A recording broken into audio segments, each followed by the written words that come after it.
We are live from Saskatoon, Saskatchewan, Canada. I guess we're live on the internet. I guess so. Cool. Let's get ready to rumble. I hope we don't have to pay licensing for that. We're going to do like usual, 2 episodes. We're going to have a little intermission in between.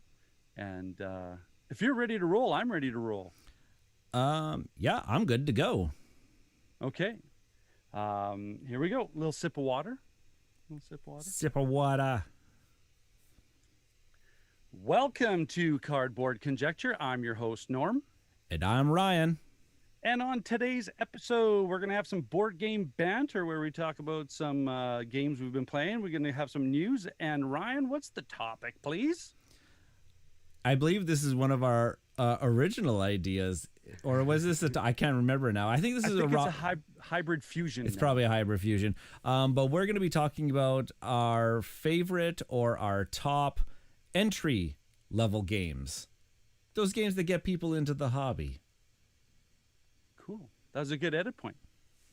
I'm always waiting for you to do a little gag on the end. No, that's for the reviews. That's for the reviews. That's where the shtick comes in. Okay, coming back in.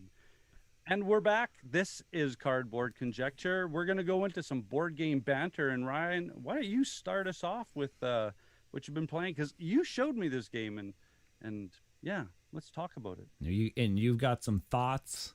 Well, I've got thoughts on it too. I have some thoughts. Yeah. So a little game that I've been playing lately has been Brew, published by Pandasaurus Games here in 2021, with the designer credited to Stevo Torres, with artists Jake Morrison and Andrew Thompson. And I have to highlight the art on Brew because it's very cute and whimsical. Yeah. It's one of the things that will draw people into this game is the art style, and especially that cute little dog-like woodland creature right on the front box. It's definitely going to pull people in. Yeah. Brew. I kind of attribute it, and I like the way you put it, is that we're kind of like druid-like people going out into the forests, foraging some ingredients, making friends with the woodland creatures to brew some potions, and screw over the other players that are at the table, because that seems to be a thing that I didn't think was as big of a thing, but my latest plays of it, yeah, it gets quite mean at times. So yeah, in Brew, you're going to be, it's a dice worker placement game at its heart. And you got your set of dice, and also every player has these elemental dice. And that's kind of like the big part of the game, is wielding the elements, because there's a central market board that each of the element dice kind of do something different. And there's a daytime side and a nighttime side to the board, and they have different effects. But really what they do is something special when they get placed into these forest cards. The forest cards are up at the top of the board. And yeah, there's like the fire elemental dice, which allows you to cover up another person's dice that's already been placed on the forest card. And that's important because there's a little bit of an area control element on those forest cards, because they're worth points if you have the majority on them at the end of the round. Then there's the water elemental dice, and water just gets you more resources. And the wind elemental dice, which blows back one of your previous placed dice back into your pool so that you can use it again on another turn, which could be big if you feel like you don't have any area control going on. You can just take your dice back and go put it somewhere else. And then there's the potions, and this is the big thing of the game, because potions have ingredient costs, usually from 2 to all the way up to 7. Yeah. And the two ingredient potions, not so many points. Effect, kinda But then there's the big ingredient potions for the big points and the big effects. And the big effects usually is manipulating all the dice that have already been placed out there. So taking away somebody's previously placed dice, just taking it away for the round, or swapping dice placements, or covering up other places, or stuff, burning places for people to put their dice down. So those Yeah. potion cards, holy Toledo, do they affect the game? And you have to be in what we had in our game and my games after that. You have to pay attention to what people are buying, because that's going to change the order of operations that you use in future rounds. Because if I know that Norm can swap my dice or take away my dice, like, it's huge swings. You have to be looking in everybody's pantry what potions they're handling, because you have to have a comeback, right? Yeah. Yeah. And so that's a big element of the game. And then the other big element of the game are all the woodland creatures that you can tame and bring into your, because all the woodland creatures have abilities on them, essentially, where it's, if I place a dice in this type of forest, I get extra resources, or I get to burn a space, or if I collect this type of resource, I get some points. And then there's combos that you can kind of synergistically manipulate with those woodland creatures. And then if you get so many, I think standard, it's you can only have 3 of them. One particular character allows you to have 4. But once you've collected more than 3, you have to release a creature into a forest, but you would have had to have already claimed that particular forest in order to release them into it. Oh my goodness, so many things going on in this game. And for a tight little package, like I say, it's a small box game that packs a lot of punch and a lot of value for what you can, because I keep saying this, in Canada, we usually pay more of a premium on our games up here, but this one only cost me this one only cost me like $30, which is the price point's awesome. It's amazing. Now, I made some comments earlier where I think, that's right around the bit. I wouldn't want to play anymore, because this game, now that I've played it probably about 6 or 7 times, every game is starting to kind of feel the same. Even though the woodland creature combinations that you're going to collect are going to be quite a bit different every game, but you're still doing the same things over and over. You're going out, you're trying to get the majorities in those forests. It's following the same program lines. You got it's kind of, you have to have the same recipe every single time in order to be successful in the game. And you have to be mean to one another. Like, you have to be mean, and you have to be paying attention to those things. So I think I've gotten what I want out of it. Unfortunately, it's not getting to like 10 plus plays for me. It's going to probably stay on my shelf for a while. Like, for $30, why not? For me, it's starting just to kind of be repeatable every now and then. So, but that's not to say I have enjoyed my games. I've enjoyed my games of it. Your thoughts? Or did I hit on them? I think I you hit them all. Like, to me, it's go into this game knowing that those potions are, if you're not paying attention, those potions are like stepping into an uppercut. Because it could completely take your whole game off, right? I'm going to put my dice here. I'm going to flip over this potion card, and now that dice is gone. I'm going to burn this territory and be the only one. Oh, you swapped me out? I hate you. Oh, I wish I would have known you had that card. Yeah. Well, and I mean, that was my first play as well. And knowing what I know now, that would be the first priority is what nitrous oxide kits are you buying? Because I need to not step into a haymaker, right? So and that being said, that whole idea of like bashing somebody else doesn't interest me unless that is the game, like Unmatched, right? That's the game. Go and beat the crap out of each other. But this one with the area control, I was trying to get all Euro on it, and then you just started beating me up with these potions. I'm like, oh, that's the importance about these resource gatherings. I'm trying to remember. I've said this about another game, and I can't remember what it was. Maybe it was Root, where it's like, it's the game that looks cute and family friendly, and then you actually play it, and it's a knife fight in a phone booth. It's like having a pillow fight with bricks. Yeah, it's like, oh my goodness. So if anything I have mentioned here interests you, $30 price point in Canada. Yeah, definitely check out Brew. It's got a lot of good things going on for it. But for me, it's starting to overstay its welcome. Mm-hmm. Yeah, cool. Okay. Well, I was so happy the mailman made my day on Friday, and I got Cascadia, designed by Randy Flynn, art by Beth Sobel. Because you got to say it. You know what? Look, I can show you. This game is gorgeous. This has been on my raid. I can't believe I didn't back this on Kickstarter. I can't believe it. Hat tip to Flat Out Games and AEG. They are absolutely knocking it out. Flat Out Games, Calico, right?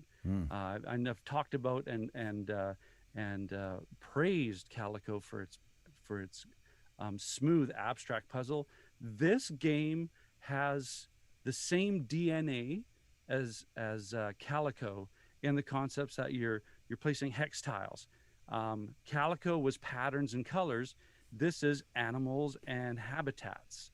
And what's really cool is that they add the element. I'm kind of calling it the Tiny Towns element, where you have these cards in different categories: bears, elk, salmon. There's 5 categories, and within those categories, there's different scoring patterns for those animals in that habitat. And how it works is it's a tile drafting game where each player has their own little tableau where you start, and the market is, from a solo perspective, but the market is 4 tiles, and above each tile is in the bag you randomly take out a little indicator. Right now it's just like a little wooden puck, and it has the color and the image of the animal, and it's these random pairings of habitats and animals where you have to decide what grouping you're going to select to start your habitat development, I guess, and your speciation. And wow, I played this game. I already started that little campaign in the back, I think 8 times already. Wow.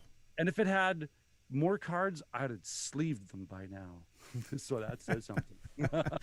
Wow, yeah. Strong words. When you bust out the word sleeves. Right. See, like and I think what to me is such a beautiful part of this game is the artwork is awesome. Like I think in my tweet I said it's Audubon Society level art. So yay, well done, Beth Sobel. So have you played either Calico? Still haven't played Calico. And I know I'm kicking myself because I see it on the shelf every time I go into Amazing Stories. Mm-hmm. I see it there, and I don't know why I don't, because you talk so highly of it. I'm pretty sure it's definitely a game that Jen would really enjoy. This looks like another one of those games. Don't be afraid to get both of them. Don't be afraid at all. I need more C games in my collection.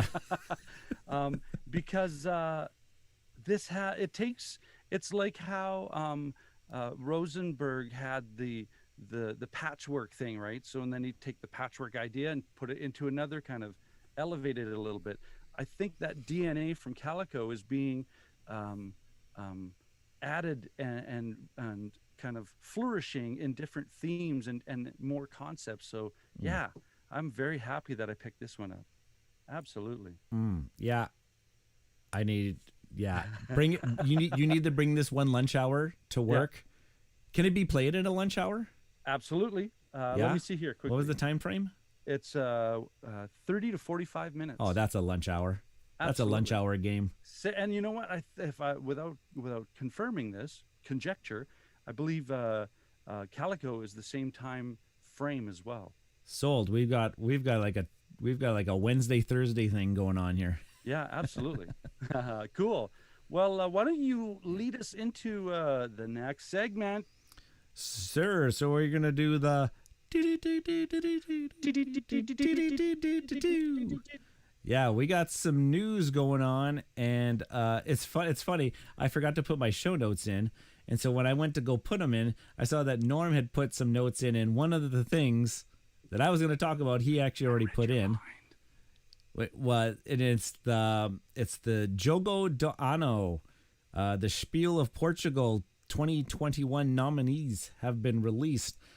And this is always one that I always pay attention to because the Jogo do Ano is typically a little bit of a heavier weight game than, say, like the Kenner Spiel de Jahres or even the Spiel de Jahres.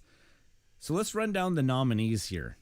Okay, before you start, I'm looking at the list and I'm kicking myself because I still haven't played last year's winner, which was Barrage. Oh, yeah. Oh, yeah. So wait, maybe before we even announce the nominees, a couple years in the running here. So 2020, Norm mentioned Barrage was the winner. In 2019 was Route. In 2018, Lisboa. 2017, Great Western Trail. 2016, Mombasa. And of course, I'll mention 2015 because it's a favorite amongst us. La Granja was also a winner. So you can see I love all of these games that have won in the past. And so here are this year's nominees: Dune Imperium, Praga Caput Regni. I love that name. Viscounts of the West Kingdom, On Mars, Imperial Struggle. Now, there's two games that I have not played on this list. I have not played Imperial Struggle, heard good things about it, and I have not played Viscounts of the West Kingdom. Also have heard, actually, that one I've heard a mixed bag about. Yeah. But of the others, Dune Imperium, fantastic game. Yeah. Praga Caput Regni, fantastic game. On Mars, I wish I could play On Mars more. It's a great game. It's a bear to teach.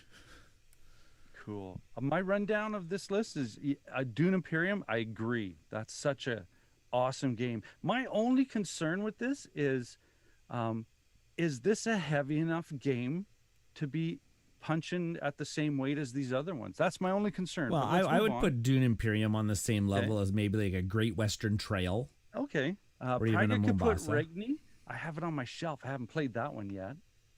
Ooh, it's on the shelf of shame. It's on the shelf of shame. Viscounts, I haven't played it yet. I have the other two in the series, but I haven't gotten to this one yet. On Mars, I wish I could play it. I love me some Vital. And Imperial Struggle, I have it. I haven't played it yet because that's a history game that Al and I are going to play because, being history teachers and all. Right. And, it just gives me another reason to play board games. So, oh gosh. Now, the three that I have played, I can see merits for all three of those winning this type of an award.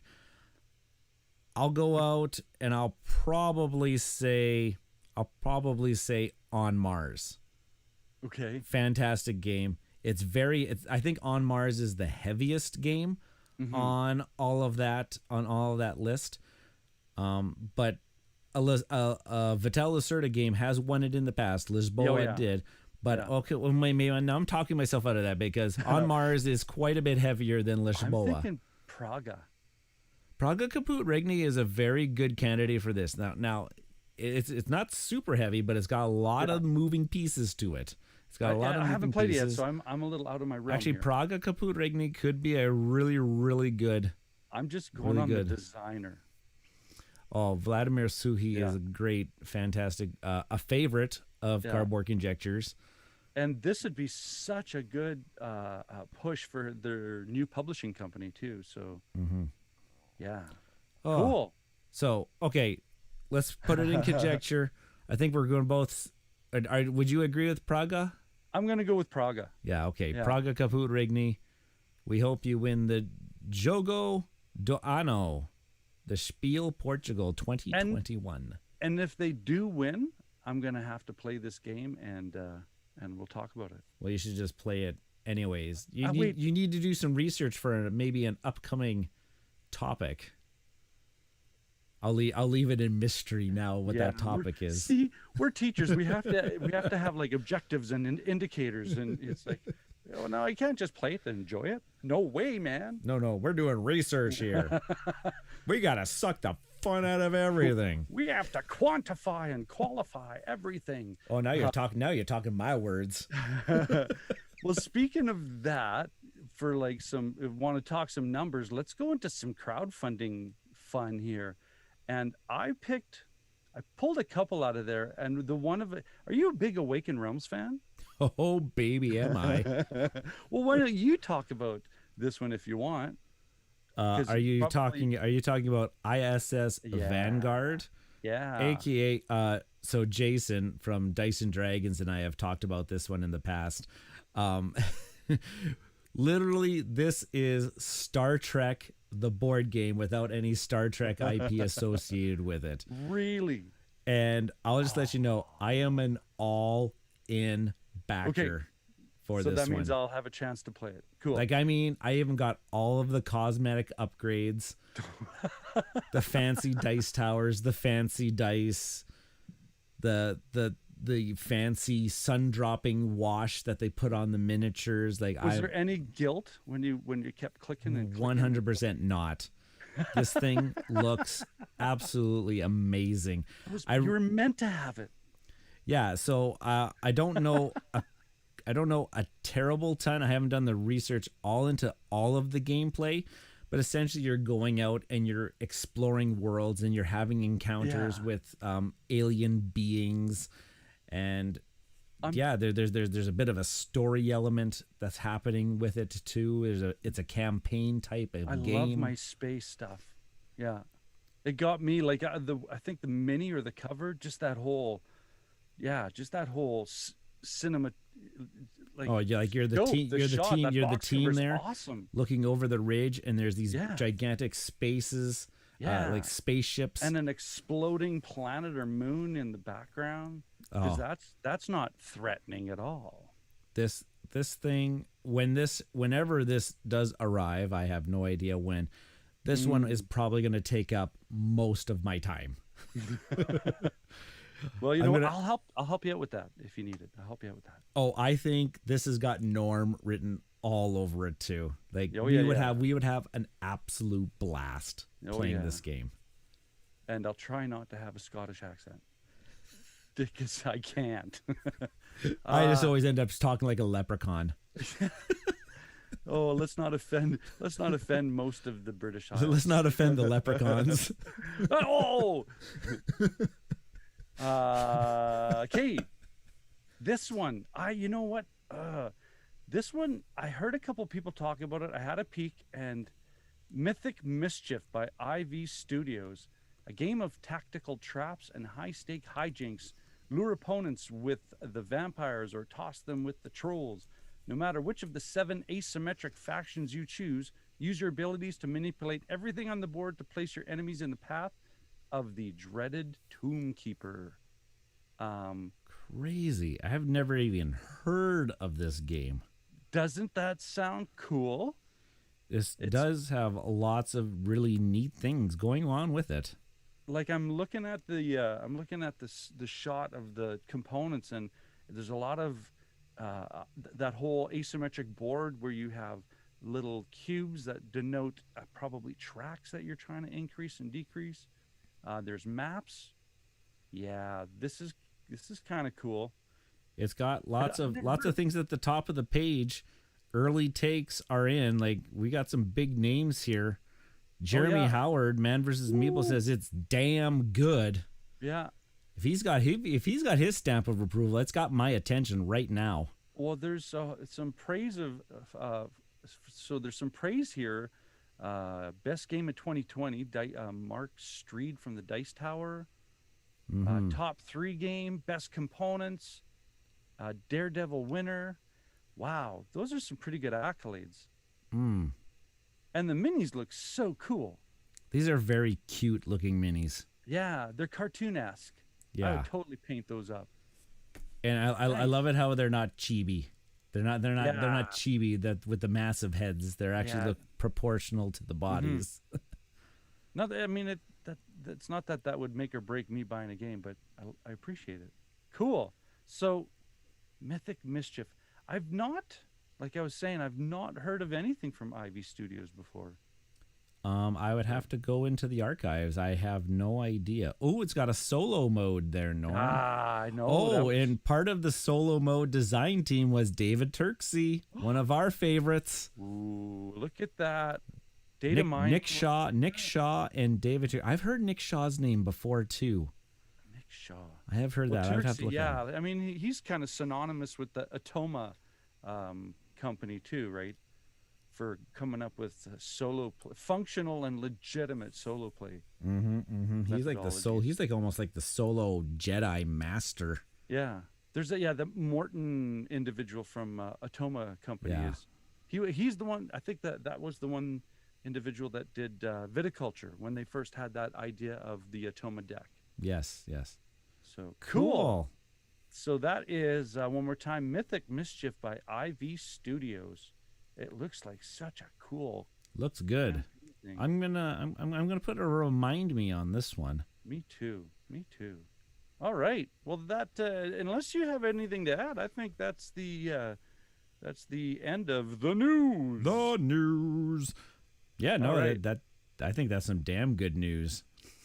Yeah. Cool. All right. Coming into the topic, I'll pitch it to you, and then we'll go into that list. So here we go. Oh, sip of water. Take that sip of water. I'm just gonna give a quick before we come in. I'm gonna give a quick shout out. We've got Ted in the stream. We got Lewis in the stream. We've got Shane in the stream.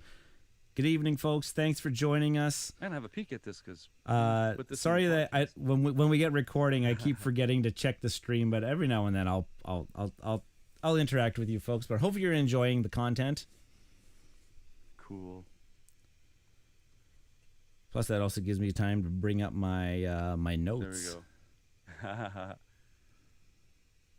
Ted, I've only played Dune Imperium. Love it. On Mars, Imperial Struggle will be played soon. Yeah, and if I recall correctly, Ted is a fellow history teacher, so little head nod. I'm mathematics. Mathematics is historical. So how do math teachers greet themselves? Sorry. How does a constipated math teacher?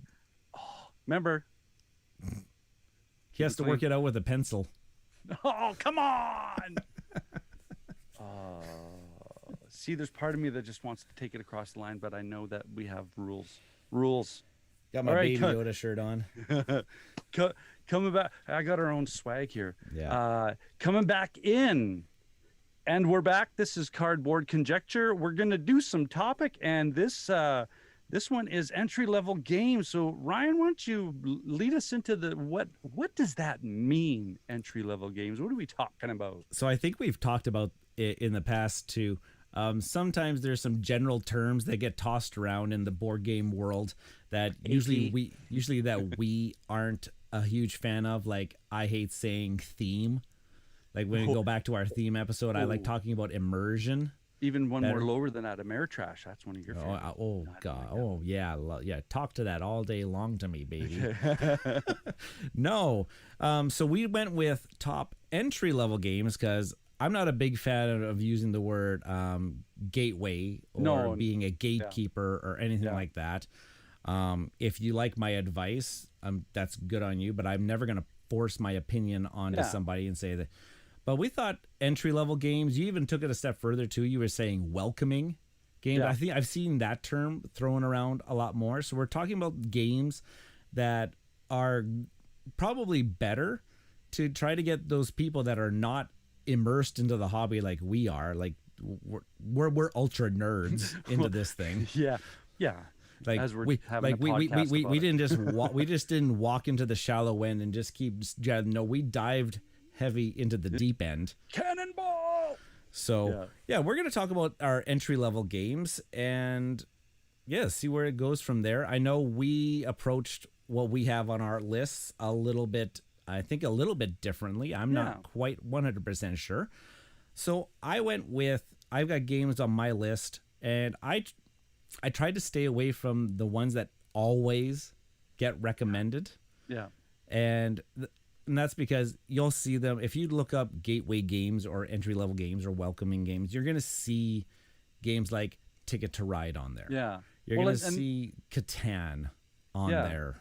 And that being said, I did some fast research to try and find a big sample group to cover that spread. And yeah, you hit a couple big ones: Ticket to Ride, Carcassonne, King of Tokyo, because everybody knows how to play Yahtzee, right? yeah.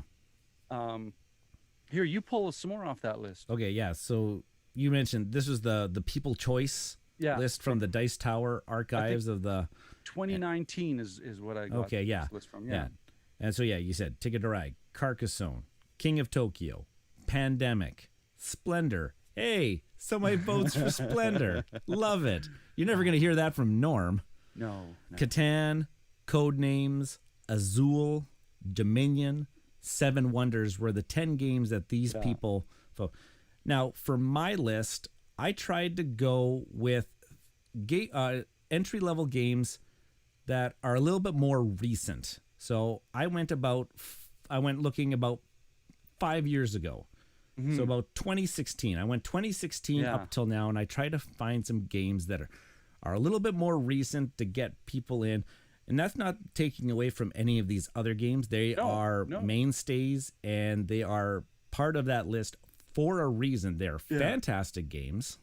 Well, my reason for putting that list down was to give us the ability to put our own kind of flair to it. So thank you so much for the People's Choice people for covering a breadth of, and I agree with all of those. Those are all fantastic games for new players. My approach too was kind of like yours, but not so much the dates, but mostly for what was familiar to me that has worked for me in the past. So, and we've kept our lists private from each other. So why don't you give me one off your list, man? Sure. So let's go with this one's like probably the newest game on my list. Cool. So it's a 2020 release, and I can see this one working once I'm gaming. Once we get that regular Friday night Amazing Stories game night out again, like this will be one that I'll probably bring more often than not. And it's a now I don't even have it up here. I don't have it up and ready. Renature by I believe it's a Kiesling and Kramer a design released here by Capstone Games. And if you like, lots of people have played dominoes, and it's essentially the dominoes mechanic, but with cute woodland creatures on the dominoes, and a very sneaky area control type of game where it's just like, hey, you're just trying to surround the areas, put your trees in there, and trees got different levels. And if you've got more presence in a little clearing, then you get to claim the points. And that's the game. You keep going until the bag of domino tiles is exhausted, and then you just count up whoever collected the most points. Very cool, very simple to play. I would agree that I think most games on these lists and the ones that we've come up with, we always use that term cognitive load. Like, the cognitive load of these games is very, very low. Like, you don't have to remember a lot of things. That's good. Going from game to game, and that's what makes a really good entry level type of game. It doesn't have a lot of don't have a lot of rules. You're not caught in the weeds with. And they're very quick to pick up. They're very quick to teach. Hopefully very quick to set up. Cool. So I highly recommend Renature. I went out on a limb a while ago and said that should be the game of the year. That should have been like a Spiel des Jahres worthy game, and it wasn't even nominated. But don't sleep on that one. It's fantastic. Right on. Looking at that list, Pandemic is on that list, and I'm thinking, if you don't want to play Pandemic, which is a cooperative game, I highly suggest that you pick up Horrified by Prospero Hall Design Group. and I think this is a Ravensburger. And I mean, look at the cover. It is the Universal Studios classic monsters: Frankenstein, Frankenstein's Bride, The Mummy, Creature from the Black Lagoon. So for me, the first thing that helps this be an entry level game is everyone's familiar with the theme. Everyone knows these monsters, and the idea is this small town is being invaded by the monsters, and each person represents a asymmetric character that has to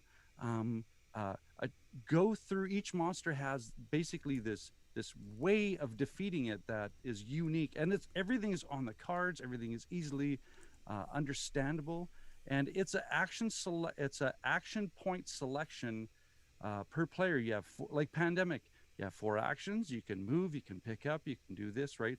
There's a menu, and yeah, this game is so much fun. It's solo plays, but I mean, you know, this is you're presenting these to groups. So maybe there could be some quarterbacking problems, but if you're presenting this to a group, I'm sure that you would, as a teacher, you would facilitate and also instruct the proper social etiquette when it comes to gaming while you're introducing this game. So yeah, Horrified. I think this is a great entry-level title. Cool. And especially it's a good title if real pandemic is affecting you in any way. You don't want to be deep. You want to be playing Pandemic, the game. Yeah. No, yeah. You don't want it to be this War of Mine where it just turns into a depressing co-op. Yeah, give us another one off your list. Okay, well, you brought up a co-op, so I'm going to bring up a co-op. Yay. And a really great game that I've introduced to kids at our games club, that when we used to have games club in our school. Way back when. But I had a ton of students just groveling at the point, and they always get disappointed when this game was taken before they got there. And I'm talking a 2017 release called 5 Minute Dungeon. Oh yeah. And such a simple concept of a game. And yeah, it's the game of simultaneous play. Like, you can't quarterback in this game because you have no time to quarterback in this game. You've got 5 minutes to reach the big bad at the end of the dungeon deck. Yeah. And defeat them. And essentially what you're going to do is you'll flip over a dungeon card. It's got some symbols on it, like arrows or swords or shields or something. And those symbols correspond to cards that you have in your hand. And so if a card says, hey, I need 2 shields and a sword, collectively you need to throw down those cards into the middle of the table in order to defeat that obstacle at that time. And of course, you don't have time to communicate. People are just throwing cards. If you've overpaid for the card, well, that's too bad. Flip over the next card. Yeah. Keep going. It's frenetic. People have such an awesome time with this. And if you don't want to do like the fantasy thing, like the with the dungeons and the ogres and blah blah blah, they have actually a Marvel themed version of it. So if superheroes is more of your thing, you can pick up 5 Minute Marvel. Yeah, absolutely. Cool. Fantastic game. I love it. I love it to bits. We play it with our family, and we actually start off with there's no time limit. We just see, like, we're teaching Regan how to play the game, and so putting a time limit on a 6-year-old is kind of like he's still in La La Land thinking of what's going on over there and stuff like that. You just described my playing. There we go. So yeah, 5 Minute Dungeon, so cool. It fits this list. Very simple to play, and it gets people hooked. Like, it's addicting. I'm gonna segue off of your card idea, and I'm going to suggest as an entry-level game, because it's one of these games where up to 7 people can play, I believe, and like you said, the cognitive load on the rules is very straightforward, and it's still one of my favorites, and it's probably the go-to trading game, and that is Bonanza. Bonanza. By Uwe Rosenberg. A top 20 game on my Yeah. list. Yeah, and I think the cool thing about this is, I mean, everybody understands how to trade. I mean, you've traded stuff with your, as a kid growing up in your house with your brothers and sisters. You trade lunches at school. We know how to trade. But the cool thing about this game is, once you get your hand, it's kind of like the cards come in and you can't organize them. That is, I like to refer to this as your seed bank. So your seed bank is in your hand, and you can only deal with what's coming, the uncovered card. So you can see what's coming down your let's say your trade organized kind of trade ideas in your hand. But when it's your turn, you have to play into your field. You have to do certain mechanisms, but you can't do everything unless you trade, because that is the most important part, because the bigger fields you get, the more money you get, and it's all about making money off of harvesting your fields. Pardon me. So yeah, Bonanza is, and it's, I think bone is bean in German. I think that's why it's spelt that way. But and the art, I mean, it's not that the art is dated. The colors are a little dated, but it's hilarious. It's sort of like Mad Magazine of beans, right? So, um, yeah, Bonanza, and its price point is super reasonable. I'd say like, oh, it's about $28 Canadian, which is $1.50 American. So, you know, Ba-dun-dun-tsh. wah wah. I was about to say what's your- lots of entry level games are card based games too. People are familiar with cards. People Yeah. are familiar with card games. Are you segueing to another card game? No. Oh, well, that was No, I'm perfect. not. It was like written I in know your- it was right in for me. Next one on my list is a 2019 release, and I don't know why it doesn't get talked about a lot. It's starting to get a little buzz because expansion just backed on Kickstarter not too long ago, and people are starting to receive it nowadays. But Fantastic Factories Oh yeah. is I think fits the bill of a good entry level, very low cognitive, low dice type one. game. And yeah, and it introduces people to the concept of kind of like engine building. Like, and the engines aren't huge. Like, you're purchasing cards. You only got a couple different types of resources. You got your electricity and your steel, and you're purchasing cards, and these cards are going to do certain effects. And you have some dice that you're going to roll, and you're going to try to associate the values on those dice onto these machines or buildings or factories or something like that to try to generate some more resources to eventually generate some points. And yeah, it doesn't overstay its welcome. It's a very quick game time. So I highly recommend Fantastic Factories. It's one of those games that I kind of, well, what was my, at one point in time I had like my linear progression of engine building type games where I kind of like went Fantastic Factories, and then I went Gizmos, and then I went Wingspan, and then I went Terraforming Mars type. It was something like that. Yeah. Where it's kind of like, hey, here's an introduction to engine building. Let's get another step further, and then eventually you kind of get to like the terraforming terraforming Mars weight of this cascades into that, which can cascade into that type of thing. So, Fantastic Factories. It's not just a clever title. It's actually fantastic.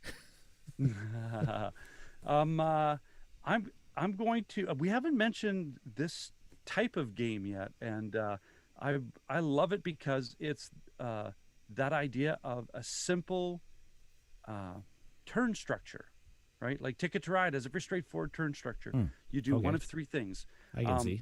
This game is that idea of you pick up three cards, you pick one, you put the other two on the bottom, and it's one of my favorite racing games ever, and it's Flamme Rouge. Yeah, and it's you can hear the box just, I got it loaded. I got all the expansions and but it's a each person has a bike team of two.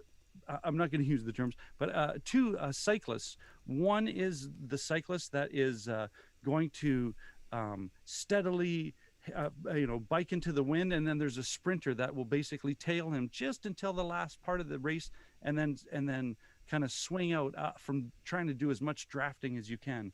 The mechanism structure of this, the idea of drafting, is well served in this game from mechanically speaking. And like I said, on your turn, you pull 3 cards out of your cyclist deck, which has numbers that range of how much movement on the track. You pick one, you put the other 2 underneath, and you wait for everybody. And in order of operations, you basically proceed the cyclists down the board, and at the end of it, you determine the drafting rule and try to tighten up the group. And whoever's in the front has to take fatigue cards, because you're the one in the front pushing the wind. So that idea of being in front all the time isn't what you want in this game. You want to be in the back of the pack, or take your turns. But to try and be, it's a race game, I want to be in the front all the time. By the end of the race, you're going to have just fatigue cards, and I think fatigue cards are movement of 2, right? It's the minimum movement. So yeah, I have never had a bad experience in this game. Everybody, basically by the first hand when it's done, everybody goes, got it. Let's race, right? Perfect. So, yeah. I've got one that piggybacks on this one very well, because it's also a racing game. Hey, it's also right very on. simple in nature, and it's also card driven, which is Downforce. Ooh. Released in 2017, Restoration Games. Brought back some, I can't remember what the original game was called, but yeah, Downforce is that, and I've used this at some of our staff retreats too, when we had breakout sessions, and I tried to say that it was a relaxing time, but other people were starting to get like I wanted to have a good time with it, but people chose to be mean. I'm not. However you want to play this game. You could be cutthroat in that game. You can play this game however you want. So yeah, Downforce. General gist of it: there's different colored cars, and you're gonna bid for one at the beginning of the game, and that's gonna be your car. Of course, you're gonna get some bonus payout if your car actually finishes, like say in the top 3 of the race and everything. But it's all about betting on what car is actually going to win the race at certain points of the game. And all the cards in your hand don't just move your car, they move all the other cars potentially. And so you kind of, the players dictate who's going to go into what spots at any time. And it's just fun. And you can play multiple rounds of it, multiple games of it in a session. There's a lot of maps. Yeah. So cool. That's a good Flamme one. Rouge, Downforce, two great racing games. Well, on my last one here, I'm gonna say I was gonna do this, but I'm doing that. Now the idea, I was gonna pick this certain game, and I thought, no. If you're trying to, entry level game, you want more people to play. So I was originally gonna say, Shobu. Cool. But Shobu's a 2-player abstract, fantastic. But no. If I'm teaching somebody, I want to teach more than 2. So we talked about this one. I'm going to teach them how to play Calico. And as I had kind of mentioned before talking about Cascadia, Calico is you're building a blanket in front of you. You have your own tableau. You have 3 scoring tiles out of a set of, potentially different ones. And they range from have 2 of the same color and 2 of the same pattern, or 1 of the same color and 3 of the same pattern. Those kind of scoring combinations around these scoring tiles. And there are 2 variables that this game relies upon, and one is color and the other one is pattern. And what happens is you have 6 different colors, 6 different patterns. When you lay out the scoring types, there are different cats in category A, B, and C that will tell you if for 3 points you have to build, this pattern or these colors. In the B category, right? So the variability is fantastic, because, you're a math guy. You can do the permutation on how many different ways can this scoring pattern get set up, right? And it's the same market structure as Cascadia, where you have, but there's only tiles. You have tiles come out in the market. You take one, you replace it, the other person's turn, and you just keep going as you're building this. And wow, this is one of those games where you go, oh yeah, I understand, that's easy to do.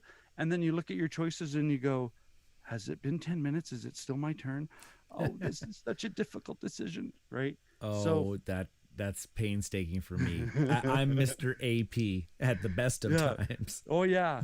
This and you know me, I'm like, hey, push that button, pull that lever, and just, you know, put that foot on the gas pedal and hang on, right? So yeah, there's you can either cripple your mind trying to decide what the most optimum you know, choice is, or you can just go have fun. Yeah.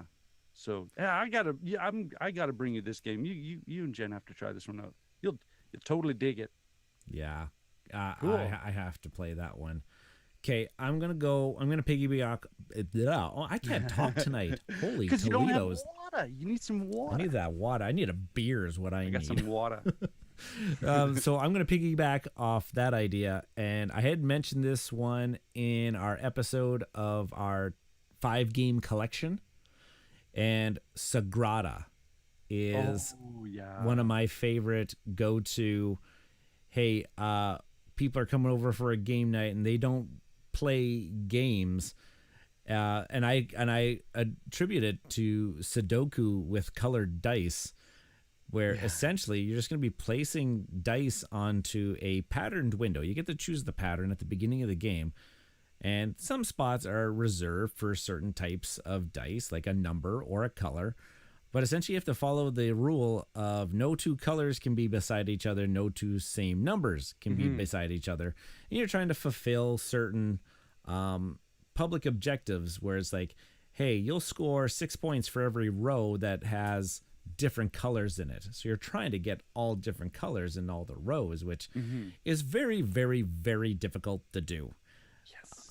So yeah, Sagrada, and it's got a bunch of expansions that up the complexity of the game, and I really don't think that, like, I have them, but I still haven't played with them because I don't think it actually. It's one of those things where it's like, I've bought the expansions, but I don't think I'm ever gonna play with them. Maybe at some point in time I will, but the base game of Sagrada is so pure and awesome. A lot of people can pick up on it. You just pick a dice, put it on your window. I love those simple rule sets. And remember that you can't put two colors next to each other. Two numbers just get next to each other. And then people are like, oh man, this decisions. What do I pick next? Yeah. Because it's got that snake draft where if I pick first, You're picking waiting. And I'm waiting for and hoping that another dice that I can place onto my window at some point in time. Yeah, Sagrada. That's my next one. 2017, that one came out already. Yeah, I love the version of this that has a theme to it, which is role player. Yeah, right, and I've played that one once. I played that one with you.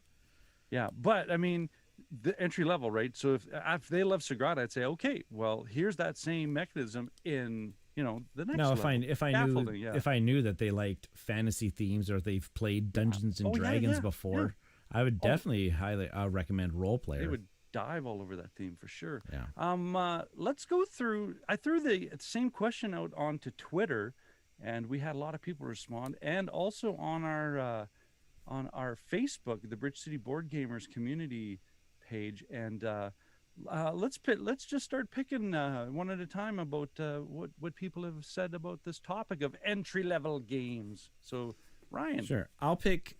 I'm gonna choose Nathan Boaster right now because I'm actually playing a game of Targi with him asynchronously, and it seems like this game's taking forever because I keep forgetting to take my turn. Have you talked about Targi on the show before? I can't go an episode without talking about Targi. I think so. I think you might have mentioned that once. Okay, so what does Nathan have to say? So Nathan, his little list here consists of Suro, which is fantastic. Yep, 100% agree. 6 Nimmt. Yeah. Is a great game too. Scarabia, Scarabia, I think. I've never played Scarabia. but I've never heard of that one. I have to look that one up. Ingenious, which is not The enough. Doctor. Another not so clever title. It's actually ingenious. And number 9. I forgot about number 9. Tile one, yeah. That's tile stacking game. So great list, Nathan. Cool. John put down Ingenious, interesting. Oh, 2 right? votes. Yeah. Ticket to Ride, absolutely. Tsuro, Ooh, which 2 is votes. Tsuro. That game's great. It's that whole spatial thinking thing. Frank Zoo. I haven't heard of Frank Zoo before. I'm compelled to go research it. And his last one, which is a perfect segue into you picking this one up, is whatever Dan suggests. Yeah, and then Dan replied. Ingenious Azul, Ticket to Ride, Transamerica Suro, Incan Gold, Quacks of Quedlinburg, which is actually on my list too. I actually had that one. I was there. Quacks of Quedlinburg's fantastic. Yeah. Carcassonne, Kingdom Builder. I like how he groups them, yeah. Yeah, and Flashpoint, Fire Rescue. Flashpoint's a fantastic cooperative game. Cool. What do we have? Oh yeah, Friday Night Games. You got to put more flair into that one. Friday Night Games. Yes. I think I got some nodes now.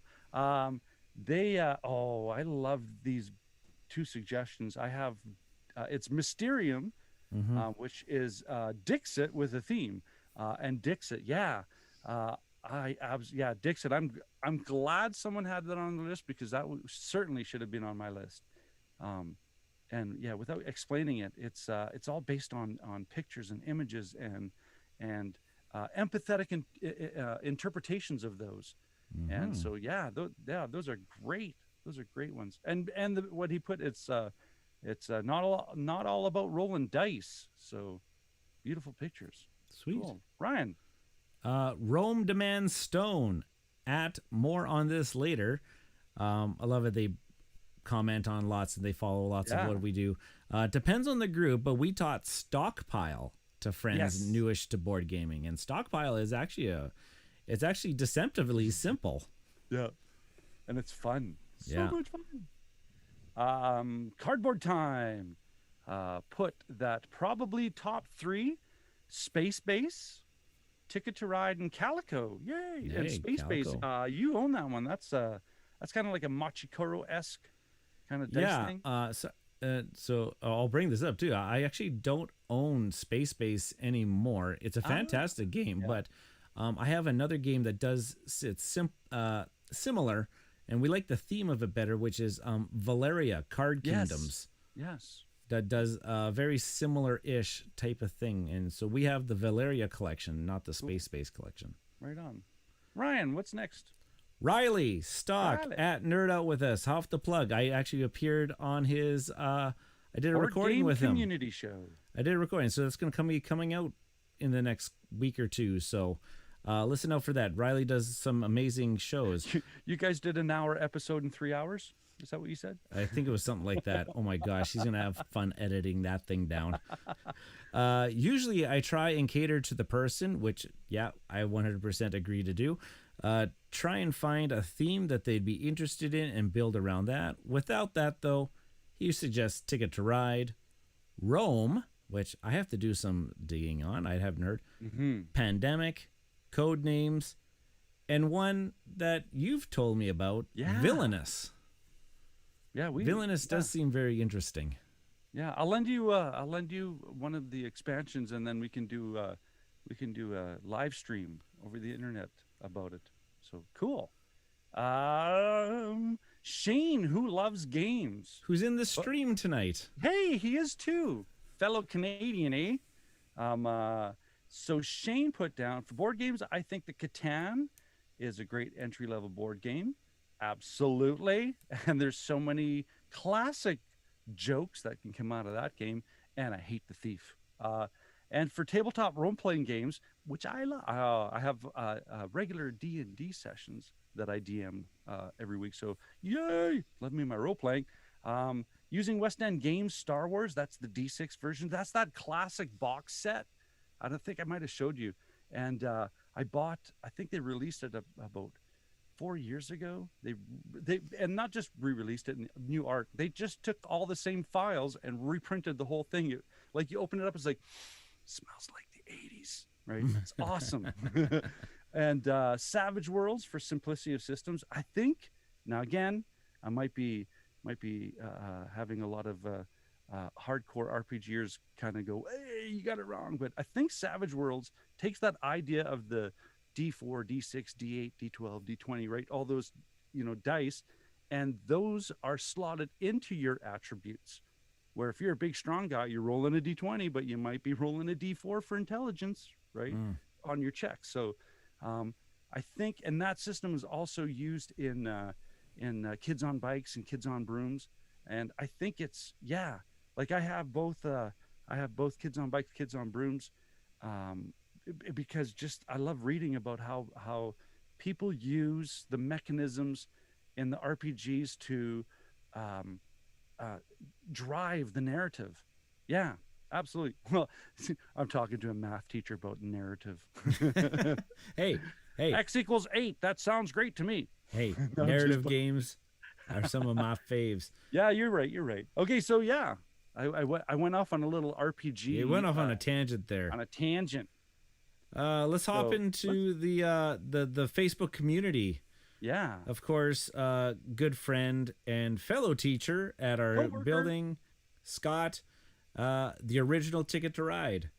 Fantastic. Absolutely. 100% Scott.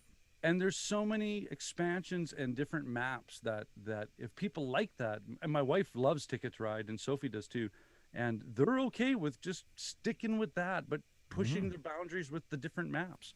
Nothing wrong with that. Jason, a regular contributor on the stream, says he likes Ticket to Ride, Splendor, Azul, Quacks of Quedlinburg, and Calico. See, I thought Calico was a good one. Yep. What's that? Is that a sugar substitute on his list there? Splendid? Splendor is fantastic. No, it's a good engine builder wrapped in a game theme kind of. So well, it's got no theme. All right, yeah. Tony here, he says can't stop, which is great. Yep. Just one. Again, I love that game. That's another favorite in the Games Club. King Domino, I 100% agreed. King Domino's fan. Quacks of Quedlinburg, and my favorite to play at the lake, Las Vegas. Yeah, there's nothing confusing about that game, and just compelling too, and cutthroat.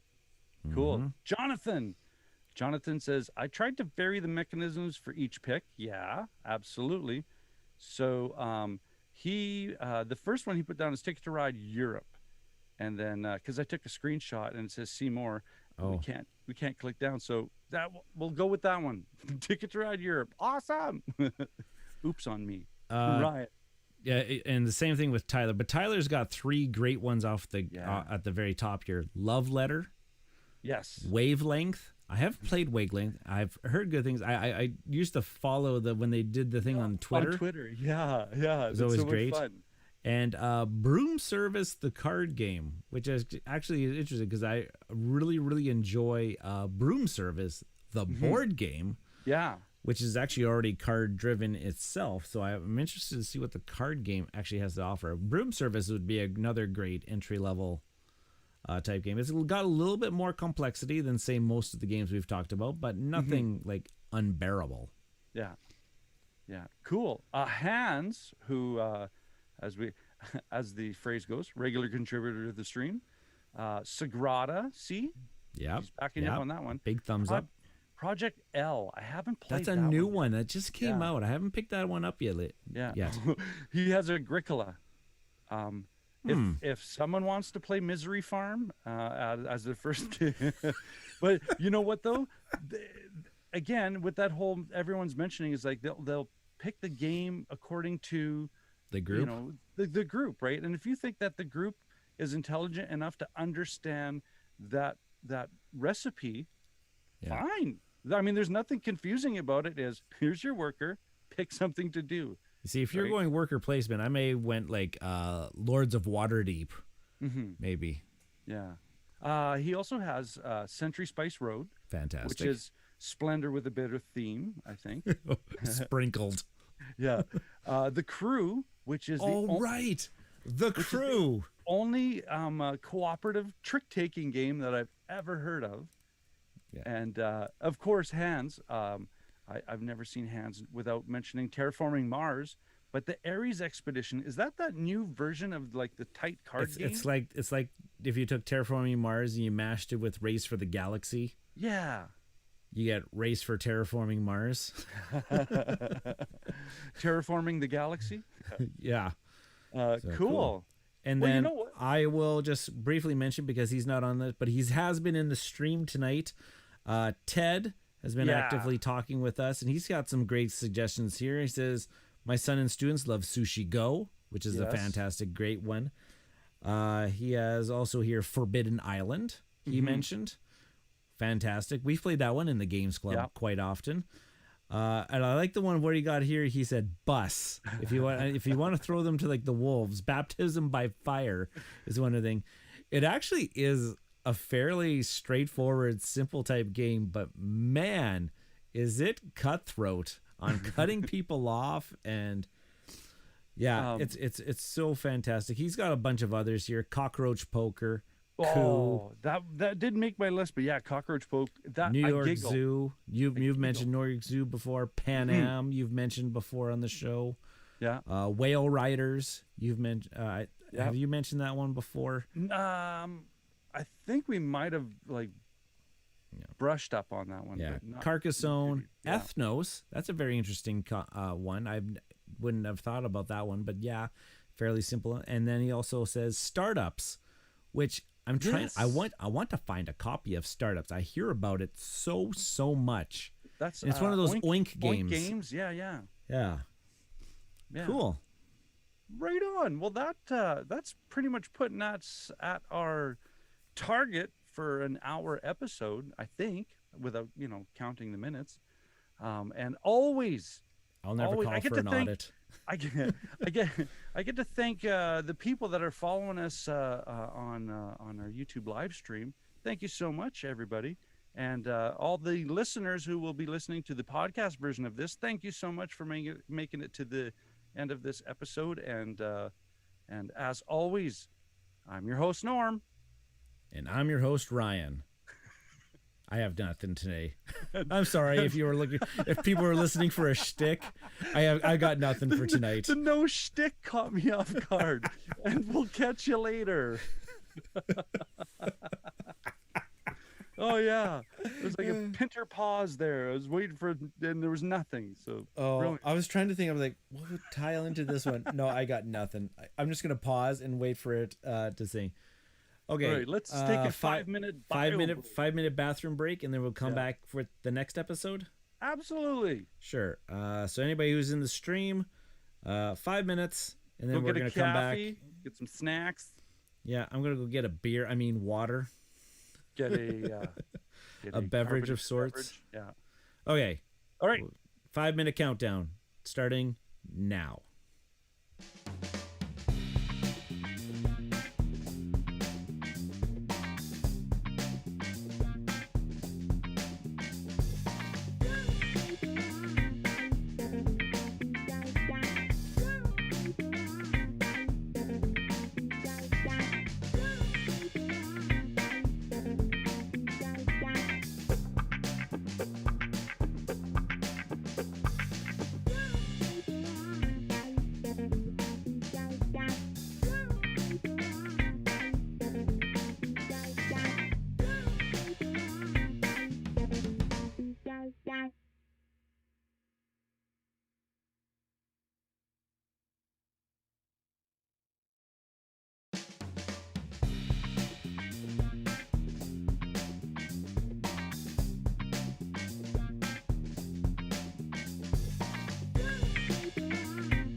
And we are back. And we're live on the internet. I guess Cool. so. Well, The internet's on computers now, eh? What? Not punch cards. Okay, I got my water, and we're going Baby to check Yoda. we're gonna check if everything's happening. Sure. Why not? I'm looking at the. Where's the show notes? I'm There looking they at are. the stream here with Ted. We should do an international teacher gamer crossover. Yeah. Mhm. Yeah. I'm all over that. Absolutely. And we'll get our school divisions to pay for it. Sorry. Oh, that was the greatest. That was the greatest teacher. I like to joke open ever. up every episode with a good joke. Yeah. All right. Yeah, I don't think that'll be making the podcast. The deep cut at the very The end of the deep show. cut. All right, you ready? Yeah. Sip of water. And my squeaky chair. Here we go. Welcome to Cardboard Conjecture. I'm your host, Norm. And I'm Ryan. And on this episode, we're going to do some board game banter and chat about some games. And we're going to wrap that up with some news. And Ryan, we got the reviews. What are you going to review? I'm going to be reviewing Ashes, Reborn, Rise of the Phoenix Born. It's like a fight fest. And I'm going to do some Pavlov's house. And I'm not talking about ring the bell and I'll salivate. I was about to say, doesn't that ring a bell? Oh, I'm leaving that in. I'm totally leaving that in. That's a good one. All right. Coming back in. And we're back. This is Cardboard Conjecture. Let's do some board game banter. And Ryan, what you been playing? So the past couple of nights, my wife and I, after we put the kids to bed, have been really, really tired, and we, trying to decide what we're going to do. And we usually mention like, oh, do you want to play a game? Do you want to watch some TV? Oh, we'll play a game, but what game do you want to play? Well, I don't want to learn anything new, and I don't want anything like really like complex, or I just want to play something that we really, really know. And so actually the past couple of nights we've played Seven Wonders Duel. Ooh. And a favorite of ours. It's a fantastic 2-player only game that takes that Seven Wonders esque drafting, but takes it to kind of like the next level where the cards are laid out in different formations, and some are hidden, some are revealed, so you can try to plan, and you can't take a card unless if it's fully revealed. Yeah. And you're doing the same thing, collecting your resources, and those resources are prerequisites for other cards. But the really fun part about Seven Wonders Duel is that it has 3 different win conditions. And 2 of those win conditions are by military strength. So if I collect enough military cards, there's kind of like a tug of war token that kind of pushes and comes back and forth. And so you can win by military victory. You can win by a science victory by collecting 6 different science symbols on the science cards over the course of the game. And if neither of those 2 things have been met at the end of 3 rounds, you just go to straight up points. Now, both of our games the past 2 nights the first game was a military victory, and the other one was a science victory. And they were both by me, and my wife absolutely hated it. And she's like, why does this game have these other win conditions? Why can't it just be just straight up points? And because she was killing me in the points sector, I said, I need to try to win this game, because if it comes down to points, it's not even going to be close type of deal. But that's because when she's collecting some of the point cards, she's neglecting to buy those other cards, which keeps this kind of game in balance. That's why I really enjoy this game, because you have to think about, you can't let somebody run away with the science, or you can't let somebody run away with the military, because it's going to get out of hand by that 3rd round type of deal. Now, I've never played it before, but I've watched a lot of people play it, and it's kind of like not a seesaw, a one-way, but like a 3-way seesaw. That if one thing is out of balance, then everything just kind of turns over. Yeah. So and then the past couple of nights we've played with the expansions. So the first night we actually played with the Pantheon expansion, which adds kind of like another phase. some big like godlike cards that you can purchase starting in the second round, and they do some really funky game breaking abilities and everything. And I actually had a power that allowed me to buy them for cheaper. And so when you actually claim one of these cards, you actually, when you draft them in the first round, you actually get to pick where they go on this scale. So if it's closer to you, it's cheap for you but expensive for your opponent. But I had this power that made things cheaper for me, so I was able to buy the cards that were farther away from me and cheap for Jen. And she hated that.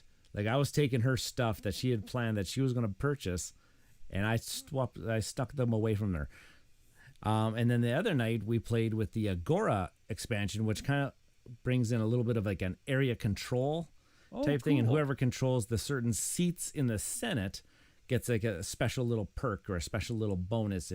If you control so many, now I'm already forgetting, but if you control so many of them, that's another win condition now. It's a fourth win condition if you've control so many seats in the Senate, like you win the game as well. So And how is Jen with that one? she hates that one too.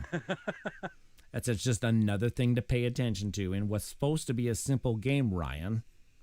Yeah. I don't want to think at 10 o'clock at night. So that won't be hitting the table soon? Oh, we still love it. She accepts that it's part of the game, but she just doesn't like it because she always forgets to focus on those other things and just goes straight for the points. Well, you should remind her. I do.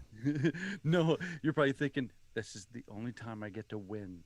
Well, that's true. She schools me in pretty much everything else that we ever play. But Seven Wonders Duel, one of the great two-player games. We've talked about it. I think I might actually do this in a future topic of two-player games. Yeah. I think I might. Everybody should know what the number one is on that list. Can I go? Can I go an episode without mentioning Targi? I think you mentioned Targi once or twice. Yeah. Spoiler alert. Well, I had the chance this week to play a few games, and once I saw this one hit the radar, pinged on my phone, and because you can't really find it too often, and that's the Manhattan Project: Energy Empires by Luke Laurie and Tom Jolly, and this one is. And not that I have a lot of Luke Laurie games, but I follow a lot of his games, and he likes his worker placement, and I think he does a very good job when it comes to understanding how to manipulate worker placement. And but in this case, Energy Empire is basically you're representing countries that are trying to, and it's all victory points, right? But how you get those victory points is an interesting way through the idea of what type of energy and what type of kind of philosophy that your country is going to go through. And in doing so, like I said, it's worker placement, and every worker placement has the ability to get more workers. So you'll see a lot of the same mechanisms on this board where there's going to be places to get resources. There's going to be places to get money. There's going to be places to convert things. What is interesting about this game, though, is the timer of the game are pollution tokens that you eventually will acquire because you have to buy buildings. And the buildings are divided into three areas. It's the government market, the industry market, and the commerce market.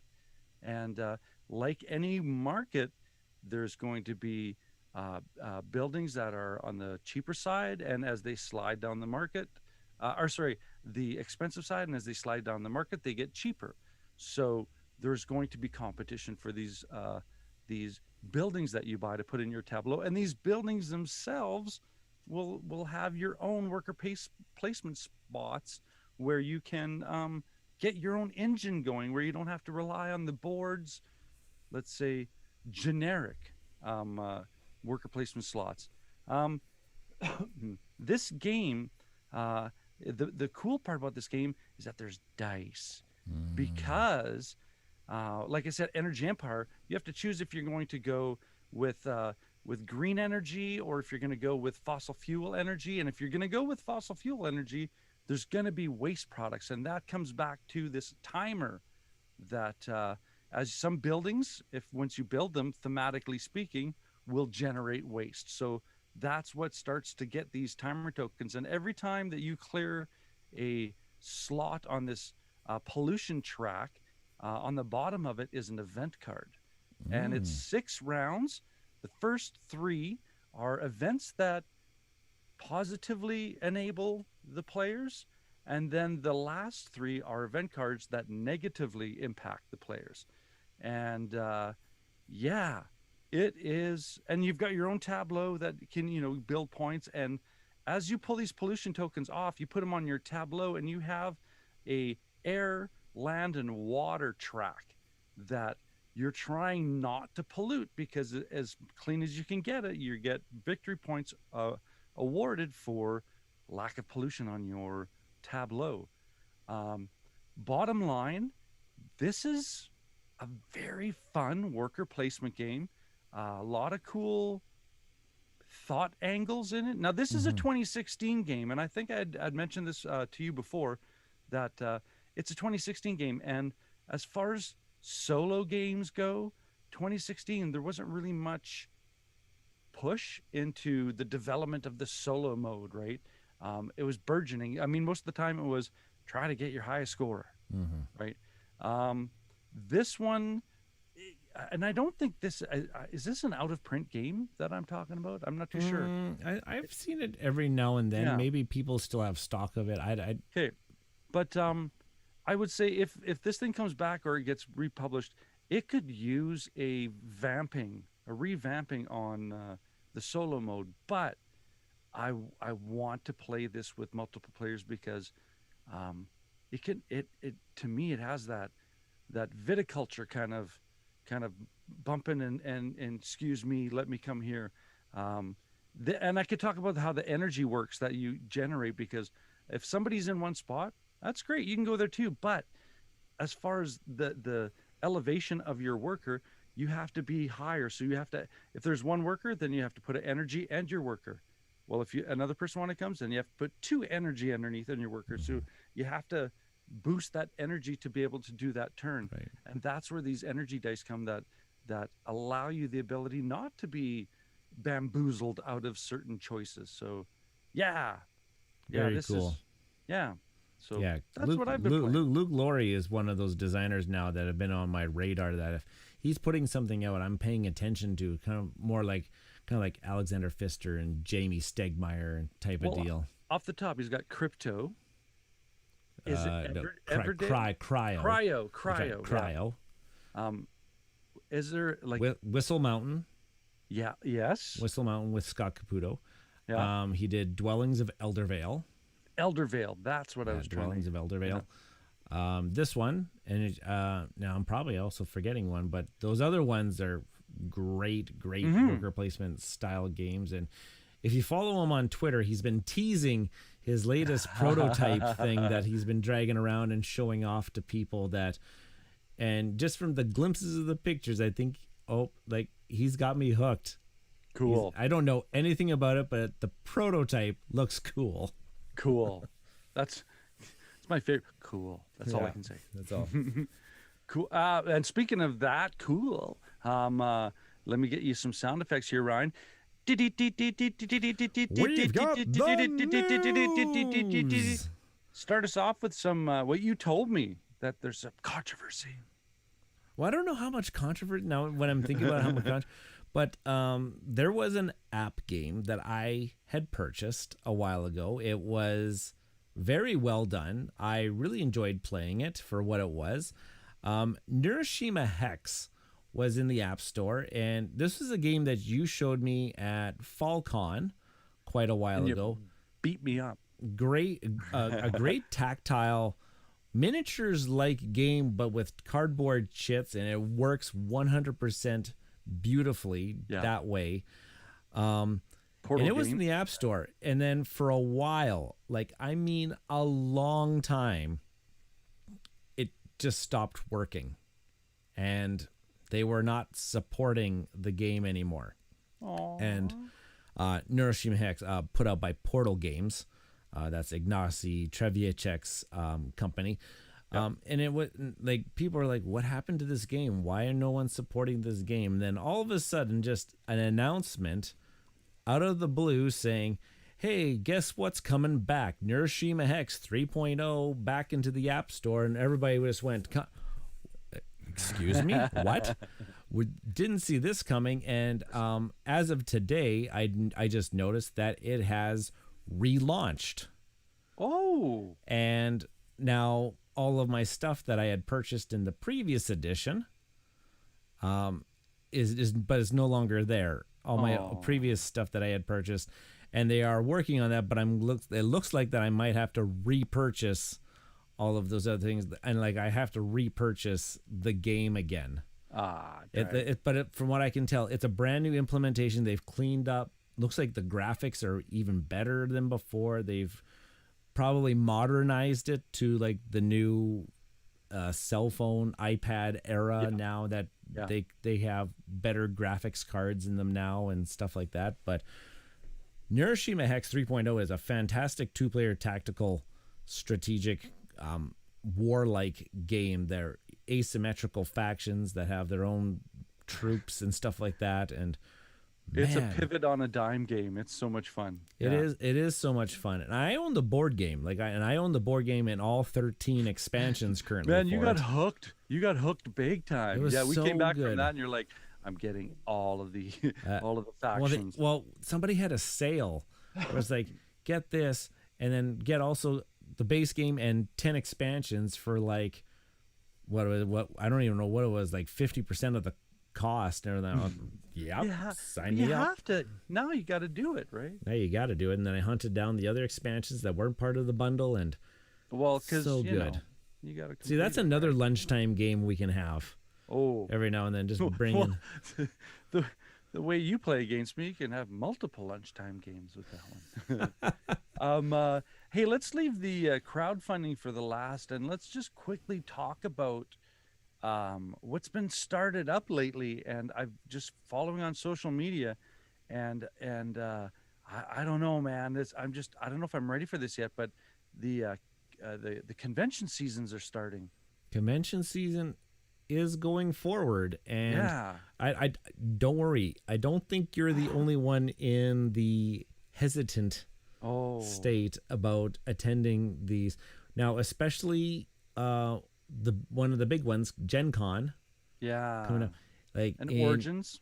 Like in Indianapolis there, from what I've gathered on social media, their COVID numbers are not fantastic. I know. And some crazy stat of only like 45% of the population's been vaccinated, and 5,000 cases per day. It's a hot. Now, a lot of people are going to be in different levels of comfort into this. So, but even like you and I, we talk like we're fully vaccinated, and even us hesitantly thinking about like, oh man, I don't even like. We wanted to start up our own little kind of public get-togethers, and we're just like, maybe we'll just have to wait a little bit more. Yeah, patience is. I mean, it's okay to be patient. It's okay to be patient. Yes. Right? Yeah. And we've had lots of great conversations already about that convention season and how many publishers are not going to the conventions. And well, what was the Covenant? Remember you listening the Team to the Covenant, and I listened to the Covenant podcast, and they were talking about like companies are in a unique position. Like there was no Gen Con, Origins, and everything last year. Scientific research. And they still churned out numbers. They made money last year, and they didn't have these extra expenses of traveling to these conventions, paying for employees to go to these things and paying for their time and stuff like that. And they still managed. They had their online components a little bit easier to manage. They pivoted right when they had to pivot, and I think they successfully did that. And now they're in their position where there is going to be a physical convention. Yeah. And by not opting to go, are they still going to maintain that level of business? Like a lot of these people, they're still going to contribute to Gen Con, but on an online virtual format. Yeah. It'd be the data. looking at the data, that would be interesting. And I think that's what you spoke of with those guys, because they come from educated backgrounds, and I think they're, you said that they have some pretty cool degrees. To me, that means do your homework. And I like this approach of comparative seasons. I mean, it's a unique situation. Take advantage of it. Yeah. Yeah, absolutely. And it works on the other side too. Like if you are a person that are comfortable going to these conventions, you're in a unique spot too, where like Gen Con's not going to have the 80, 90,000 people at it, but it's still probably going to, I'm still going to say there's probably going to have like 30, 35,000 people at it. Like that's still a lot of people. That's still a rider game down in Regina. You're just saying that number and I'm like, yeah, right. But small publishers, I think they're chomping at the bit for getting to these conventions, access to these people. Yeah, because you're not going to have to compete with Asmodee. Yeah, you're not going to have to compete with the big dogs, and your game can possibly stand out for 30,000 people. Yeah. If now there's no way, considering like the statistics and what's going on, there's no way that I would go to a con of that size. But jokingly in my head is like, the only way I'd go is if you bubble wrap taped me. And I'd just be like bouncing around like the Stay Puft Marshmallow Man. I need full FDA hazmat suit. Yeah. I'll look like one of the workers on Monsters Inc. Yeah. With the yellow suits. I'm gonna play checking this for you. I'm gonna play a game with those like little extended tongue tweezers. Picking up your kids' like dirty clothes. Cons. And I'm just quickly looking at the chat here, and there's a few indicators of people that are agreeing with this. That's like, no, thank you. We'll be patient and awesome. Because and people in Saskatoon, like, still be patient. Like those game nights are going to come. It'll happen. They will happen. We're still working on things. We just want to make sure that people are as safe as possible. Yeah, because I mean, honestly, I can't wait for us to roll out our cardboard retreats again and have some organized plays and I mean, teachers, right? Yeah. So cool. But these things are still going to happen. We're still going to get news of Gen Con online, Origins online, and we're still going to get the stuff. And we're also in a unique year too, where I don't know if there's going to be a lot of Christmas stock coming down the pipeline because of the shipping issues across the world. And that's a topic we should have on another episode, because that's a long discussion of supply and demand. Yeah. Cool. So, let's go into some crowdfunding, and we talked about Portal games.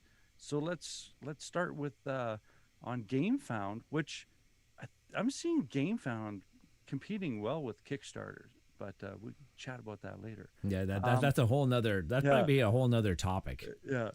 Portal Games is putting out now. I'll explain to why I put this on here, but they're putting out a game called 11 Football Manager board game.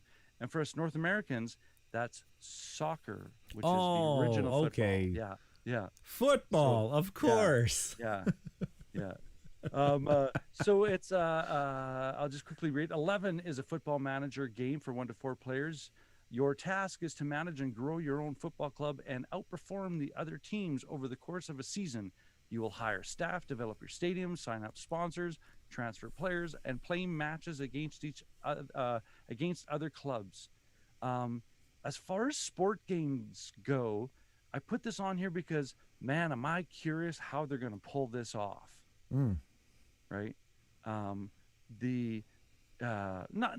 curious. It's like, wow, this is an impossible task, but it's the part in me that wants to see a version of this, because some people know that I have an elite level field lacrosse background, and if this works in my head, I'm going, we need to have a field lacrosse version of this game, please. So that's where my curiosity is. I'm just gonna back up for a second here. I'm gonna grab something off the shelf that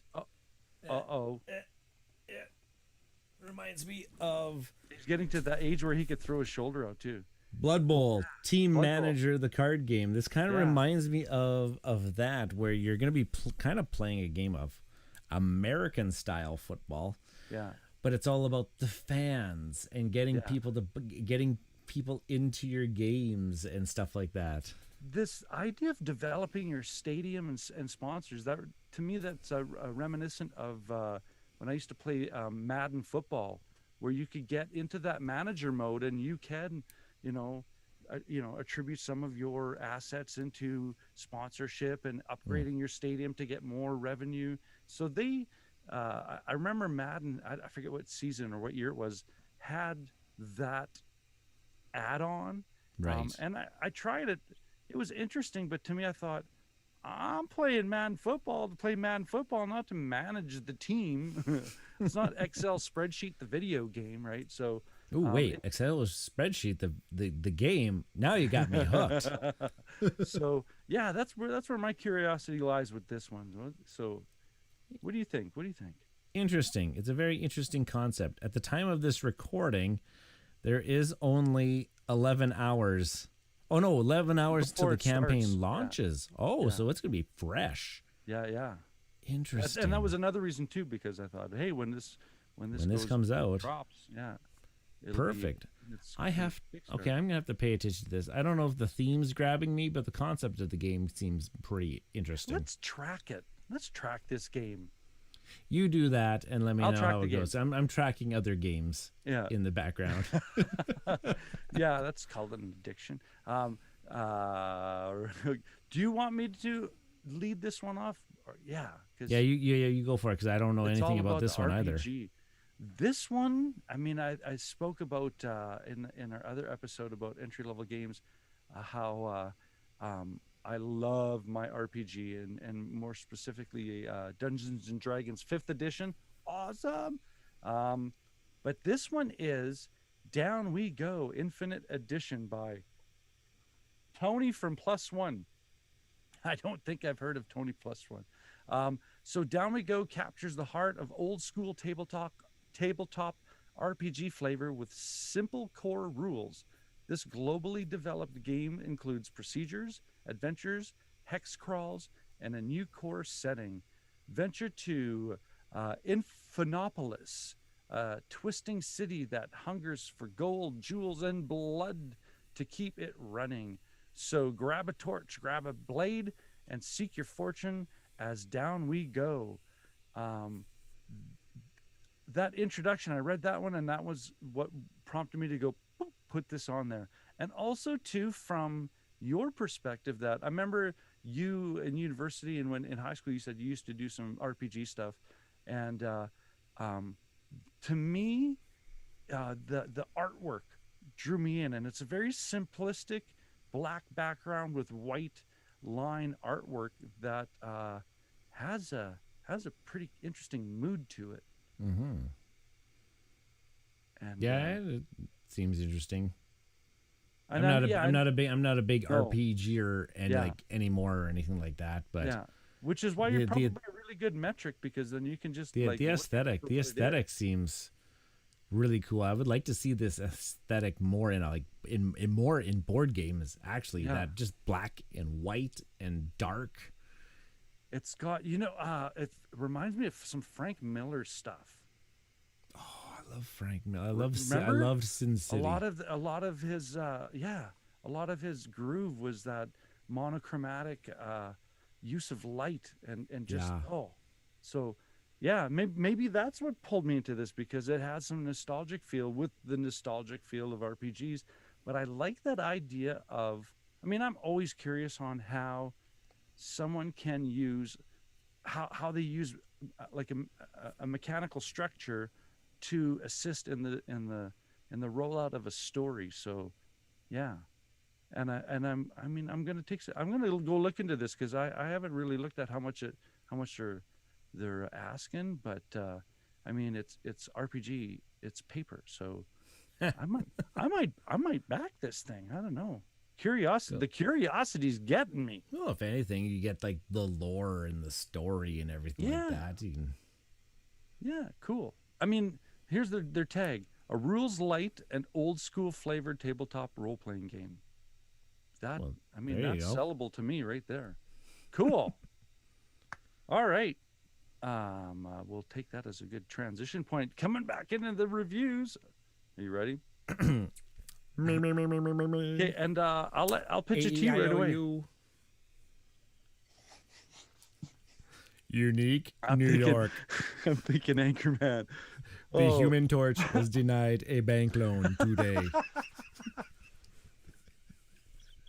Oh, okay, here we go. That's got to stay in. Can you please leave that in? And welcome back. This is Cardboard Conjecture. We're going to do some reviews, and I'm going to go straight to Ryan with this one because I'm still giggling from what happened before we started. All right. So my game I'm going to review today was a no-brainer. It's been something I've been playing a lot of the past little while, over the past about 6 or 7 weeks or so. And that is going to be Ashes Reborn, Rise of the Phoenix Born. Now, it's come out in 2021 here, but it was originally released way back in 2015. I'm going to get into the story about it a little bit later. It's published here by Plaid Hat Games and designed by Isaac Vega. Artists, it's a team of artists by Thander Lin, David Richards, and Fernanda Suarez. Now, Ashes, Rise of the Phoenix Born. I got to read the description here on BGG. I love because reading it's fairly epic in scale. The publisher put work into this. We got to read it. So, in Ashes, Rise of the Phoenixborn, a 2-player expandable card game, players take on the roles of Phoenixborns, demigods, and protectors of this world. These characters are the great saviors of their civilizations. Before they came into existence, the humans were plagued by monsters like chimeras that took away their lands and forced them to live in walled-off cities. When the Phoenixborns came, they fought off the chimeras and freed the lands for humans to take over once again. But the time of peace was short-lived. The prophecy arose that if one Phoenixborn was able to absorb enough ashes of the others, they would ascend into full gods, taking mastery over this world. This, as well as humans' greed for land, fueled the War of Ashes. The great cities now fight amongst each other, each one of them with a Phoenixborn at its helm, and you will decide who will rise and who will fall to ashes. Ashes Reborn is now here. So, like it said, it is this customizable card game. Now, there is a core box of Ashes Reborn that you can buy, and it comes with 6 fully built Phoenixborn decks of cards. Now, a deck of cards consists of 30 cards, and these pre-built ones come with 10 cards of 3 copies each. Now, what you're doing, and this is kind of like the fun part about Ashes. It is a very, I was a Magic the Gathering player way, way, way back in the day, and I have always dabbled in these dueling card type games. Ashes has got one of the simplest systems for it that I've ever seen. Now, what you're doing is on your turn, you're going to take a main action, and then you may do a side action. And you can do them in either order. Now, your main action is either play a card, fight, or pass. You have to do one of those 3 things on your turn. And then your side actions are manipulating dice. I haven't talked about dice yet, but dice are your magic in this game. So like games like Magic the Gathering, you have to have cards in your deck and you have to draw them in order to play them out so that you can play your cards. All of your cards in Ashes will have some sort of dice cost. And there's 3 levels to the dice. There's basic, there's your class, and then there's your power. And there's only one side of the dice that is your power. Your really, really powerful effects need power dice. Mm-hmm. Now, one of your side actions is to meditate. And this is a really neat thing because at the beginning of the round, you roll the dice. And you get what you get. What my son says, you get what you get and you don't get upset. Well, in this game, I get very upset if I roll badly. And like any other game with dice, if you roll badly, you're going to get upset. Now, here's where the meditate action is going to come into play. If I meditate, I have to either discard cards off the top of my deck, discard cards from my hand, or discard cards that are in play. And for every card that I discard in this way, I can change one of my dice to any side that I want. So I'm mitigating that luckness, but I do have to take a side action in order to do it. Now, a lot of other cards are going to have side actions associated with them, and there's a whole schwackload of abilities that you can have in this game. And essentially, it's this back and forth. There's different types of cards. There's spell cards, and your Phoenixborn, whoever they are going to dictate how many spell cards you can actually have on the field.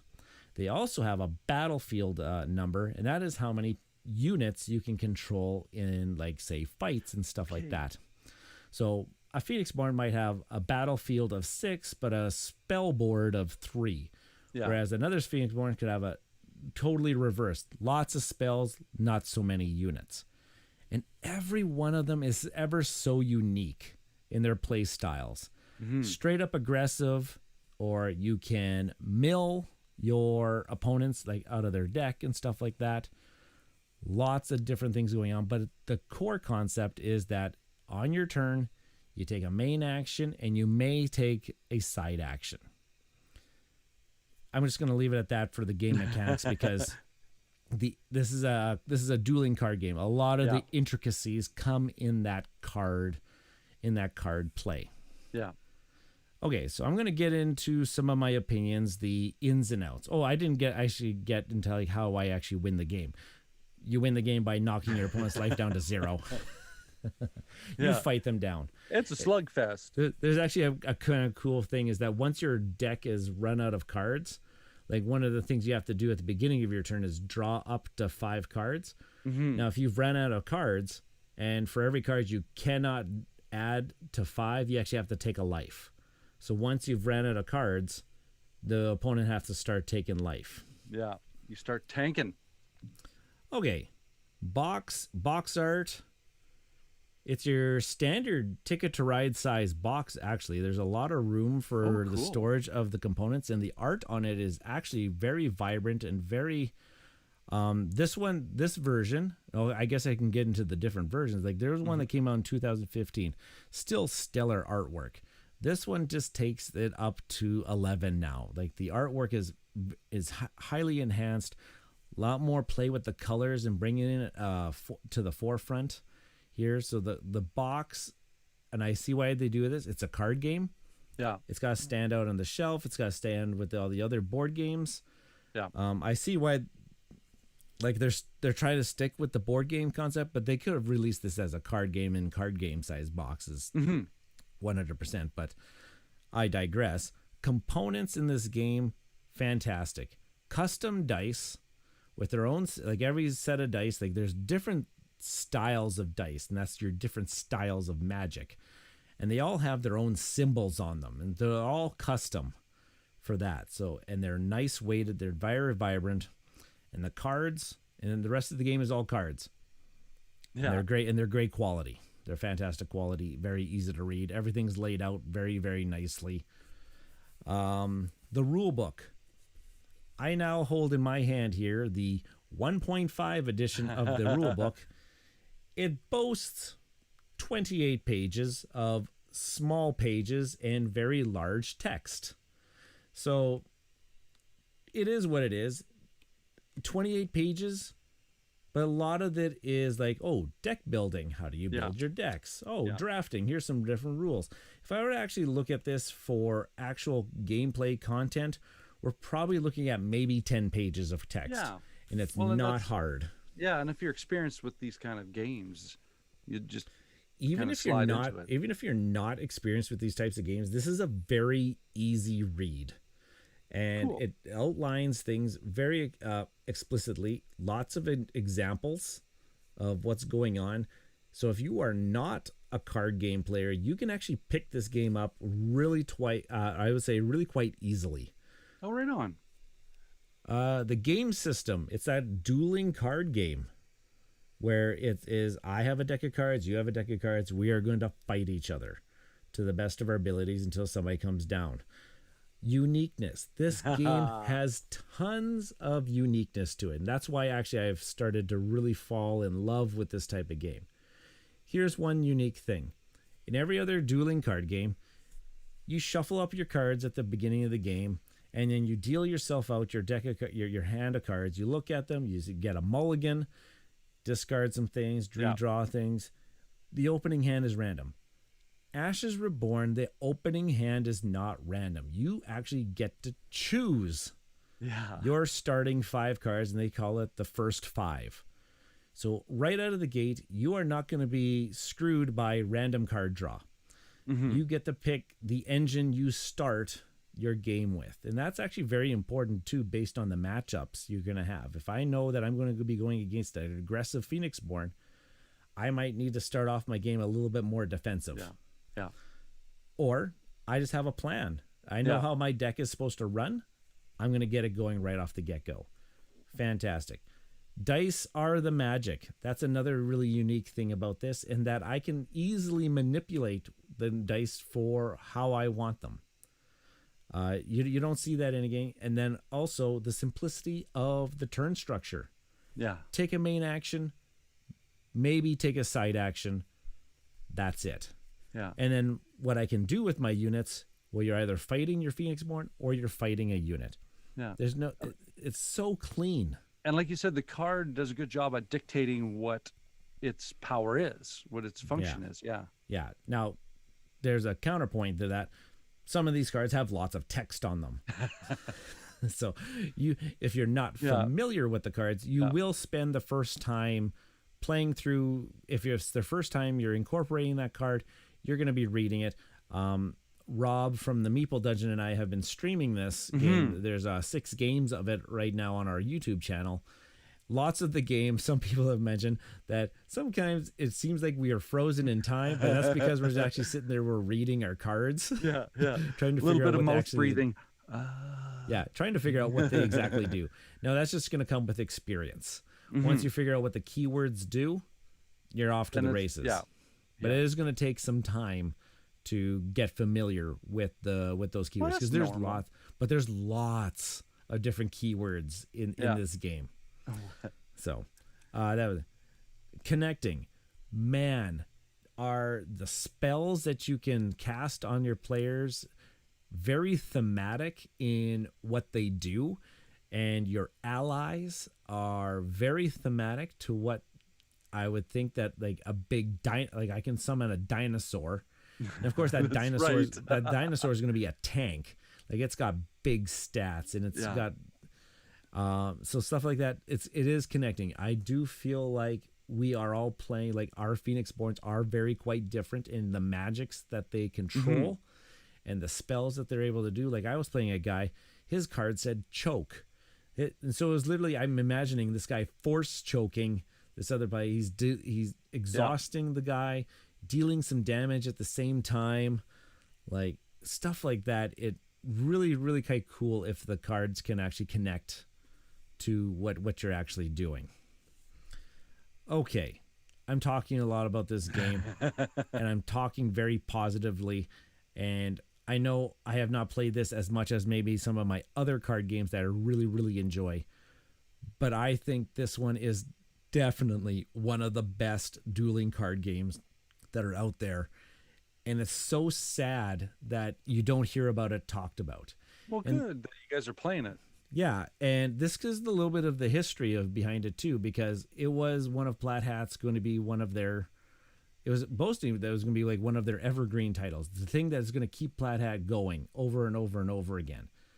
And then Asmodee came around and acquired Plaid Hat Games. Yeah. And this was one of the games that was on the chopping block. It was not going to get supported anymore, and it had a huge following fan base. Now, many years later, owner of Plaid Hat, I'm forgetting his name right now, I think his name is Colby, reacquired the rights to some of his games from Asmodee. And Ashes Reborn was one of those things. I think it was a passion project. Yeah. And so they brought it back as a subscription service. They teamed up with Team Covenant, the Covenant cast that I like to talk about. And they said, if we can get so many people to subscribe to this game, it's not Kickstarter, if If we Yeah. just get so many people interested that they're going to purchase this game, we will reprint it. And not only reprinted, Isaac decided to go back and he rebalanced. A lot of people were complaining about the balance of the original game. Mm-hmm. So he rebalanced 40% of the existing card pool. Wow. So he redesigned. And I can't imagine what that game looked like before, because this one is fantastic. Everything is so tight, minus some of the games that we played on stream were quite one-sided. A lot of our games are very, very tight and very close. But we have discovered that some of the pre-constructed decks, some are definitely way better than others. And there's definitely one-sided matchups that we didn't know about. But you look at our stream to figure out what some of those matchups were.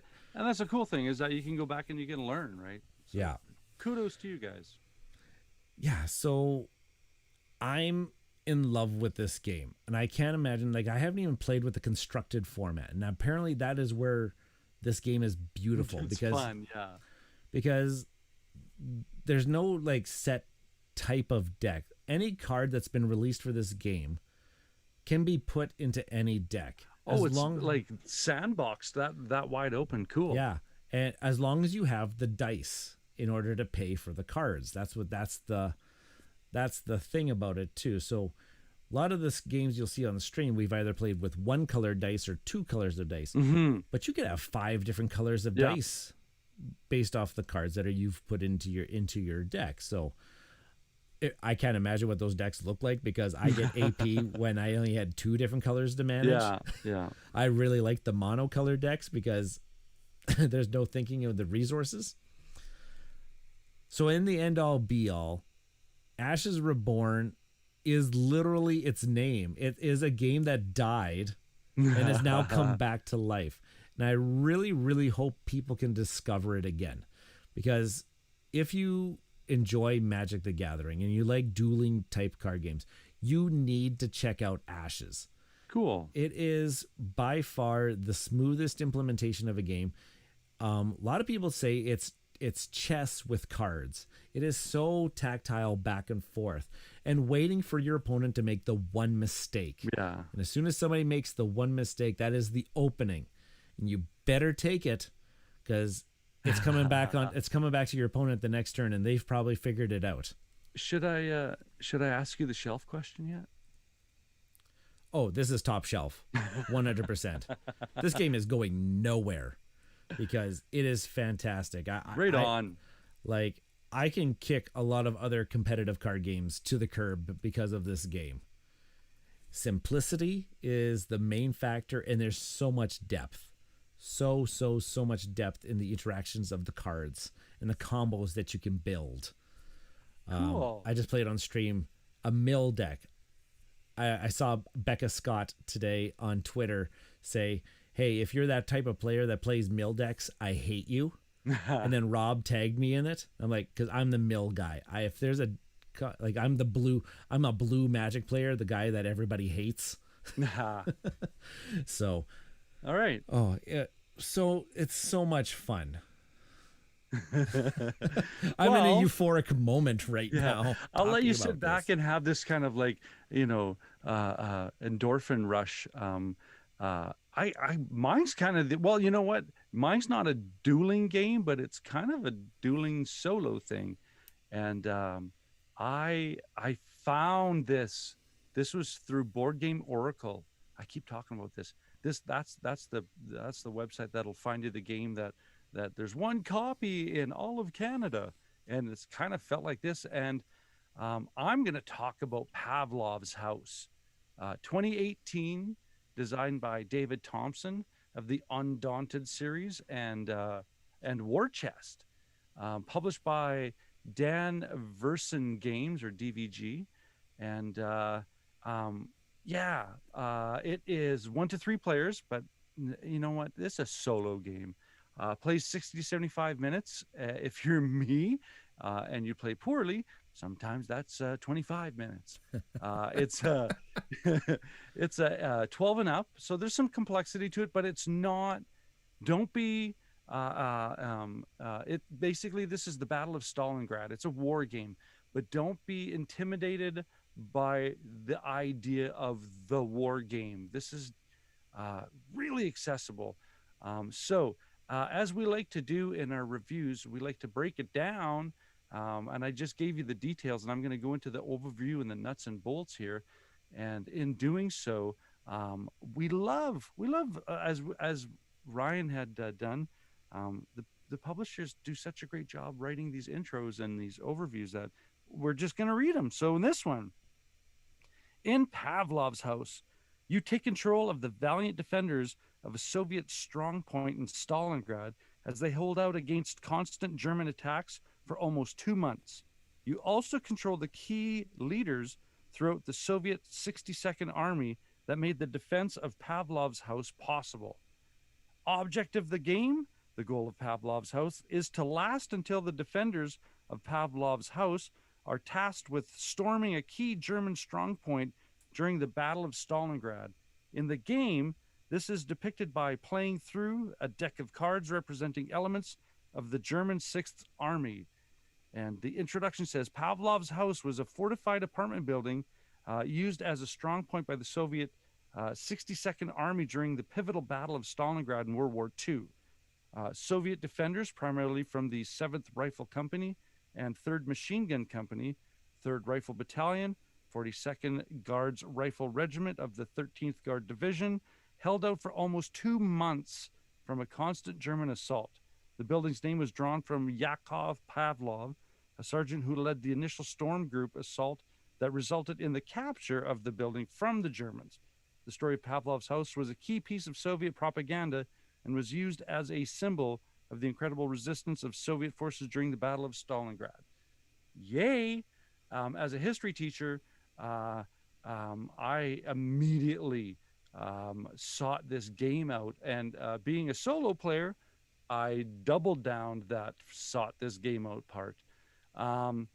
Let's get into the parts of the overview nuts and bolts is the mechanisms. So what do? They talk about what you have are 2 different decks of cards. Now the board is divided into 3 areas, and it's interesting that it goes from right to left rather than left to right, like we would read a book. But it starts from macro to micro. So on the right-hand side of the board is the zones or areas that are going to be bombed, the support areas of the Soviets that are going to be bombed by the Germans. And there's like artillery, there's mortar, there are communication lines. And in that part of the board is one of the elements of how this game will end, is if a certain target is destroyed twice, game's over. That's one of the ways you can lose at this game. In that phase, you grab what's called the Soviet deck, and in that deck are the actions that you can perform. And typically you have 3, you deal yourself 4 cards, and the card is divided top and bottom of the actions that you can take that are in the different zones of the right-handed side of support. So in that, you can decide if you're going to remove some disturbance tokens, which are kind of like bombing marks. And those bombing marks, if you don't use one of those options in the card selection to start removing these tokens, as it bombs, if let's say target 11 already has a disruption token, then you keep going up and find the next empty one. And the last, I think, is spot 18, because you roll, when it's getting bombed, you roll 3d6. So spot 18 is that endpoint where you have to protect. So if you ignore the removal of these disturbance tokens, you're going to railway, stuff in your game into a crash at the end. So there's that delicate balance of that. There's also the delicate balance of when do you put more artillery on for trying to shoot down these bombers that are trying to drop disruption tokens. When are you going to put mortars that will help support the next phase, which is the central part of the board, which is called the German deck, or where you have 6 tracks that are coincidentally representative of a D6 roll. When the infantry and armor are coming out. And it's basically six on three sides of the building, you're getting attacked by left side has 1 and 2, and the top side has 3, 4, 5, and the right side has 6. And these tracks are what's going to get populated with, like I said, artillery and armor as this huge, massive deck of, I think, about 150 cards. You have to survive that deck. And wow, that is difficult. Okay. So that being said, you have this assault, this constant assault of like 2 months worth of assault. Coming on to Pavlov's house, we shift over to the far left side of the board, which is the inside of the house with the soldier tokens that you're moving around into different positions on the different three sides of the house. And these soldiers range from very generic shoot once kind of person, or you have a machine gunner's nest, or you have an armored division's a nest where you're able to fire on tanks. And it's all dice roll. There's a lot of probability chance. And I'm usually not a big fan of probability and chance, but thematically speaking, this is okay. This makes sense. This is, I mean, there's a lot of times where I'll roll it. The famous sniper from the Soviets is Chekhov, and it's not that Star Trek guy. But he is the most powerful sniper on the board. And when he shoots, he rolls 4 dice. And how it works is the German token has a defense value that you're trying to beat on a D6. If you can meet it, you beat it, kind of thing. And with Chekhov, he's so good. He gets 4 rolls. But if you know me, I'm a D&D party's best friend because I'm a DM who rolls a lot of 1s.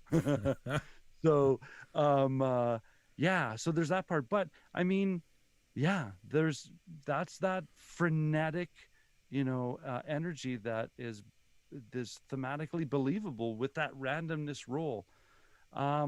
Moving on. So how do you win this game? You basically survive the deck, and there is a point system for every German infantry or armored division left on the tracks is minus a certain amount of points. In this whole onslaught of German pressure coming, you're also in a situation where you're going to do little kind of sorties at night where you get to, I mean, they just didn't stay in the house. They had missions to go and recapture certain points in Stalingrad, which is representative in intervals of these cards where you go and do a storm group. And it's basically that internal house objective going, okay, you, and you, and you're going to hit that building and you're going to go and try and take it out. And you send these individuals out. They all represent a dice value. You have to roll against a certain defense value. And if you do, you get the victory points. And at the end of the game, there is a mastery level, right? Okay, first of all, if you can finish the game and survive to the end of the deck, then you get to do your point score and compare it to a mastery level. But wait, not done yet. If this game isn't hard enough at a base level, there's a couple variations. There's an operational deck, which I think helps out the Russian side because it's one of those things where at a certain point, if you want to sacrifice these resources that will leave the game completely, you can get these victory points. And while this card's in play, it can't disrupt certain things.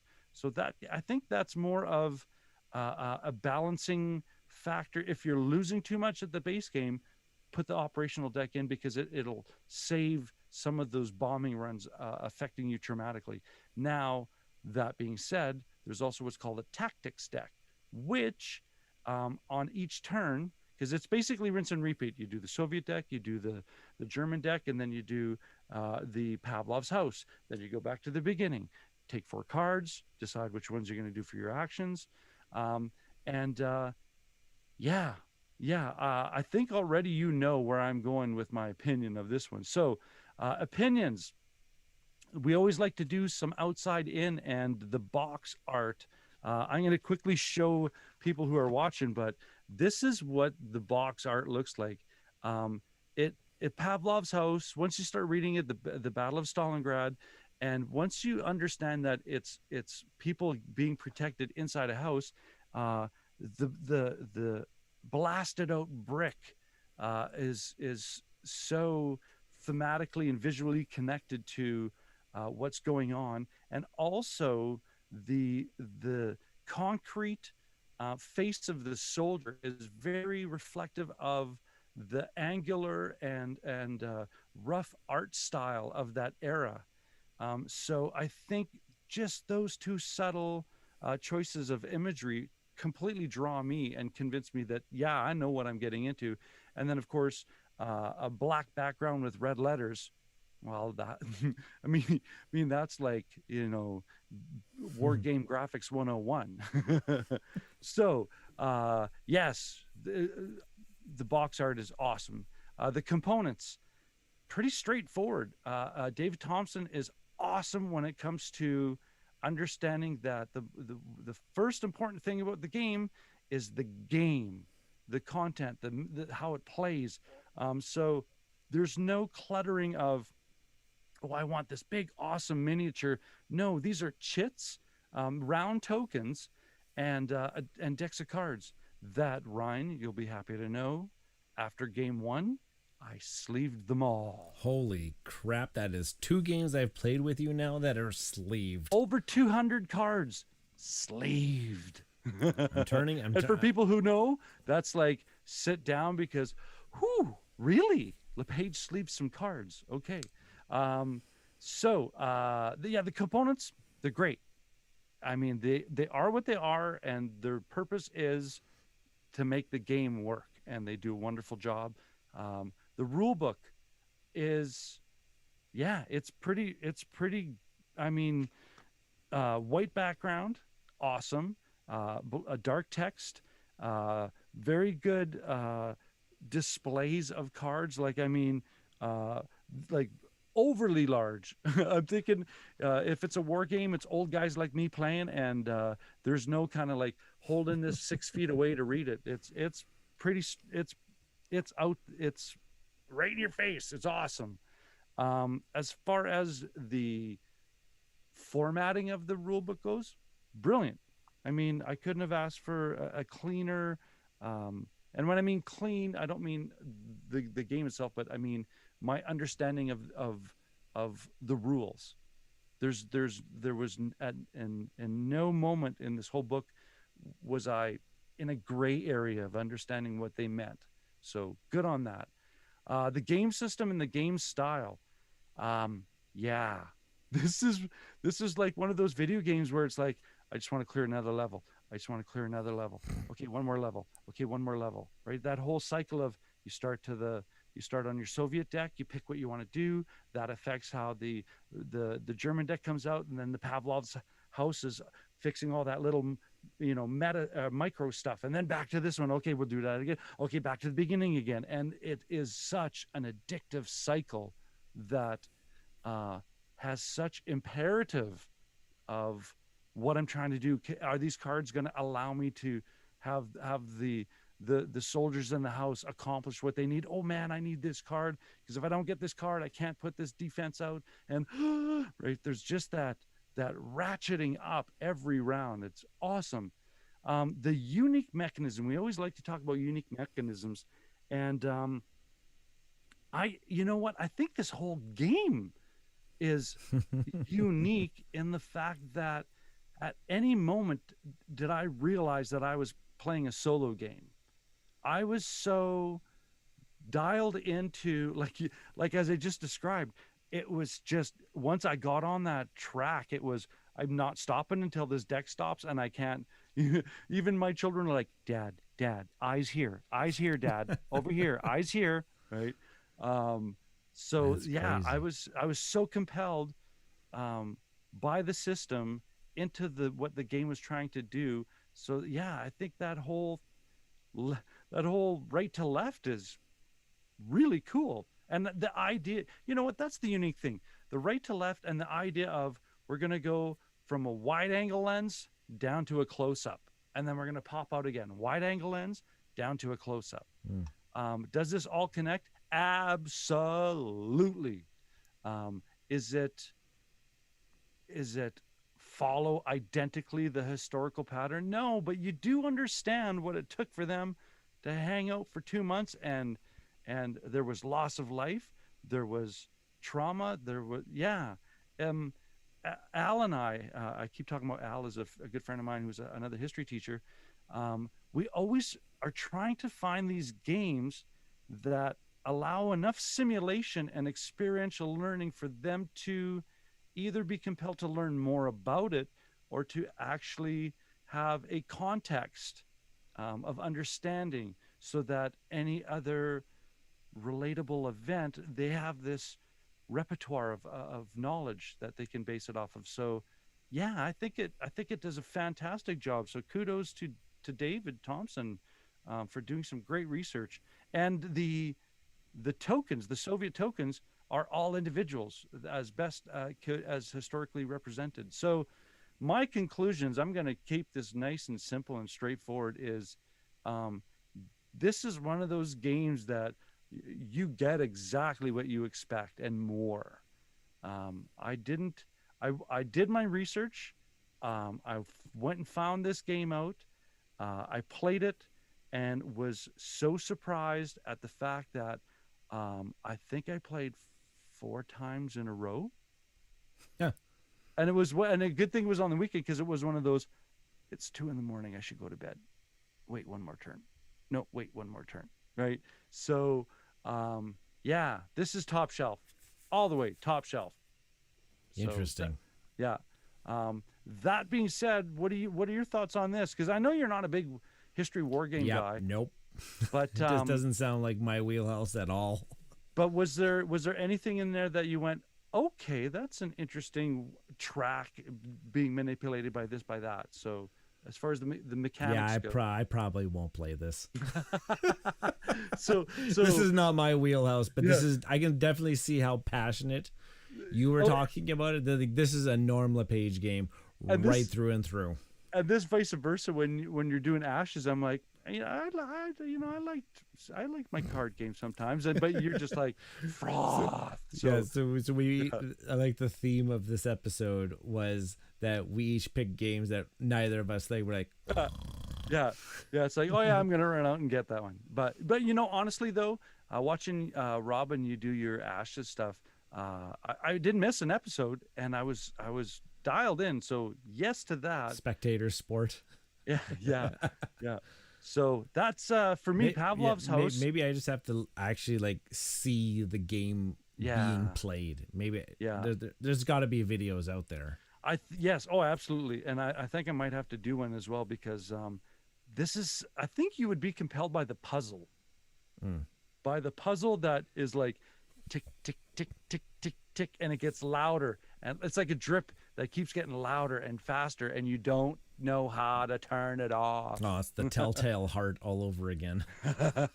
So this definitely, if anything that you heard about what I had to say about this game appeals to you, this is part of a series, and I think he's got another one that's coming out just right away soon. So we'll let you know that. And that being said, let's wrap this. Wow, did we have 2 drastically different games? Oh yeah, the pendulum swung big time. But in both games, they're like so niche into the hobby. Yeah. Well, and you know what? If we both had the same taste, then we'd be pretty Well, this would be a boring show. A one-note podcast. This show would be even more boring than it actually is. And that note would be demolished. With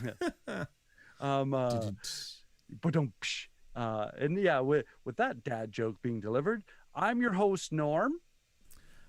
I'm Ryan. Let's get ready to rumble. And we'll catch you later. That's a bam. Yeah. And we're done. Awesome. Oh, I'm tired. I am tired too. I'm and tired. We're still on the internet, so we have to keep it clean. Keep it clean. Right. Right. Cool. Great. Bye, internet. Thank you for watching. See ya, folks. We Thanks for appreciate joining. you. Thanks for joining in. Really good chat to see. Oh yeah, this is fun to see people on the chat. I'm trying to find. Jeff and Hans didn't come on tonight. They're playing. They must be playing Terraforming Mars. Okay. Where? Oh crap. Where am I? Sorry. I'm trying to find where I'm supposed to turn this off. There it is. Turn it off. Yep. Bye, folks.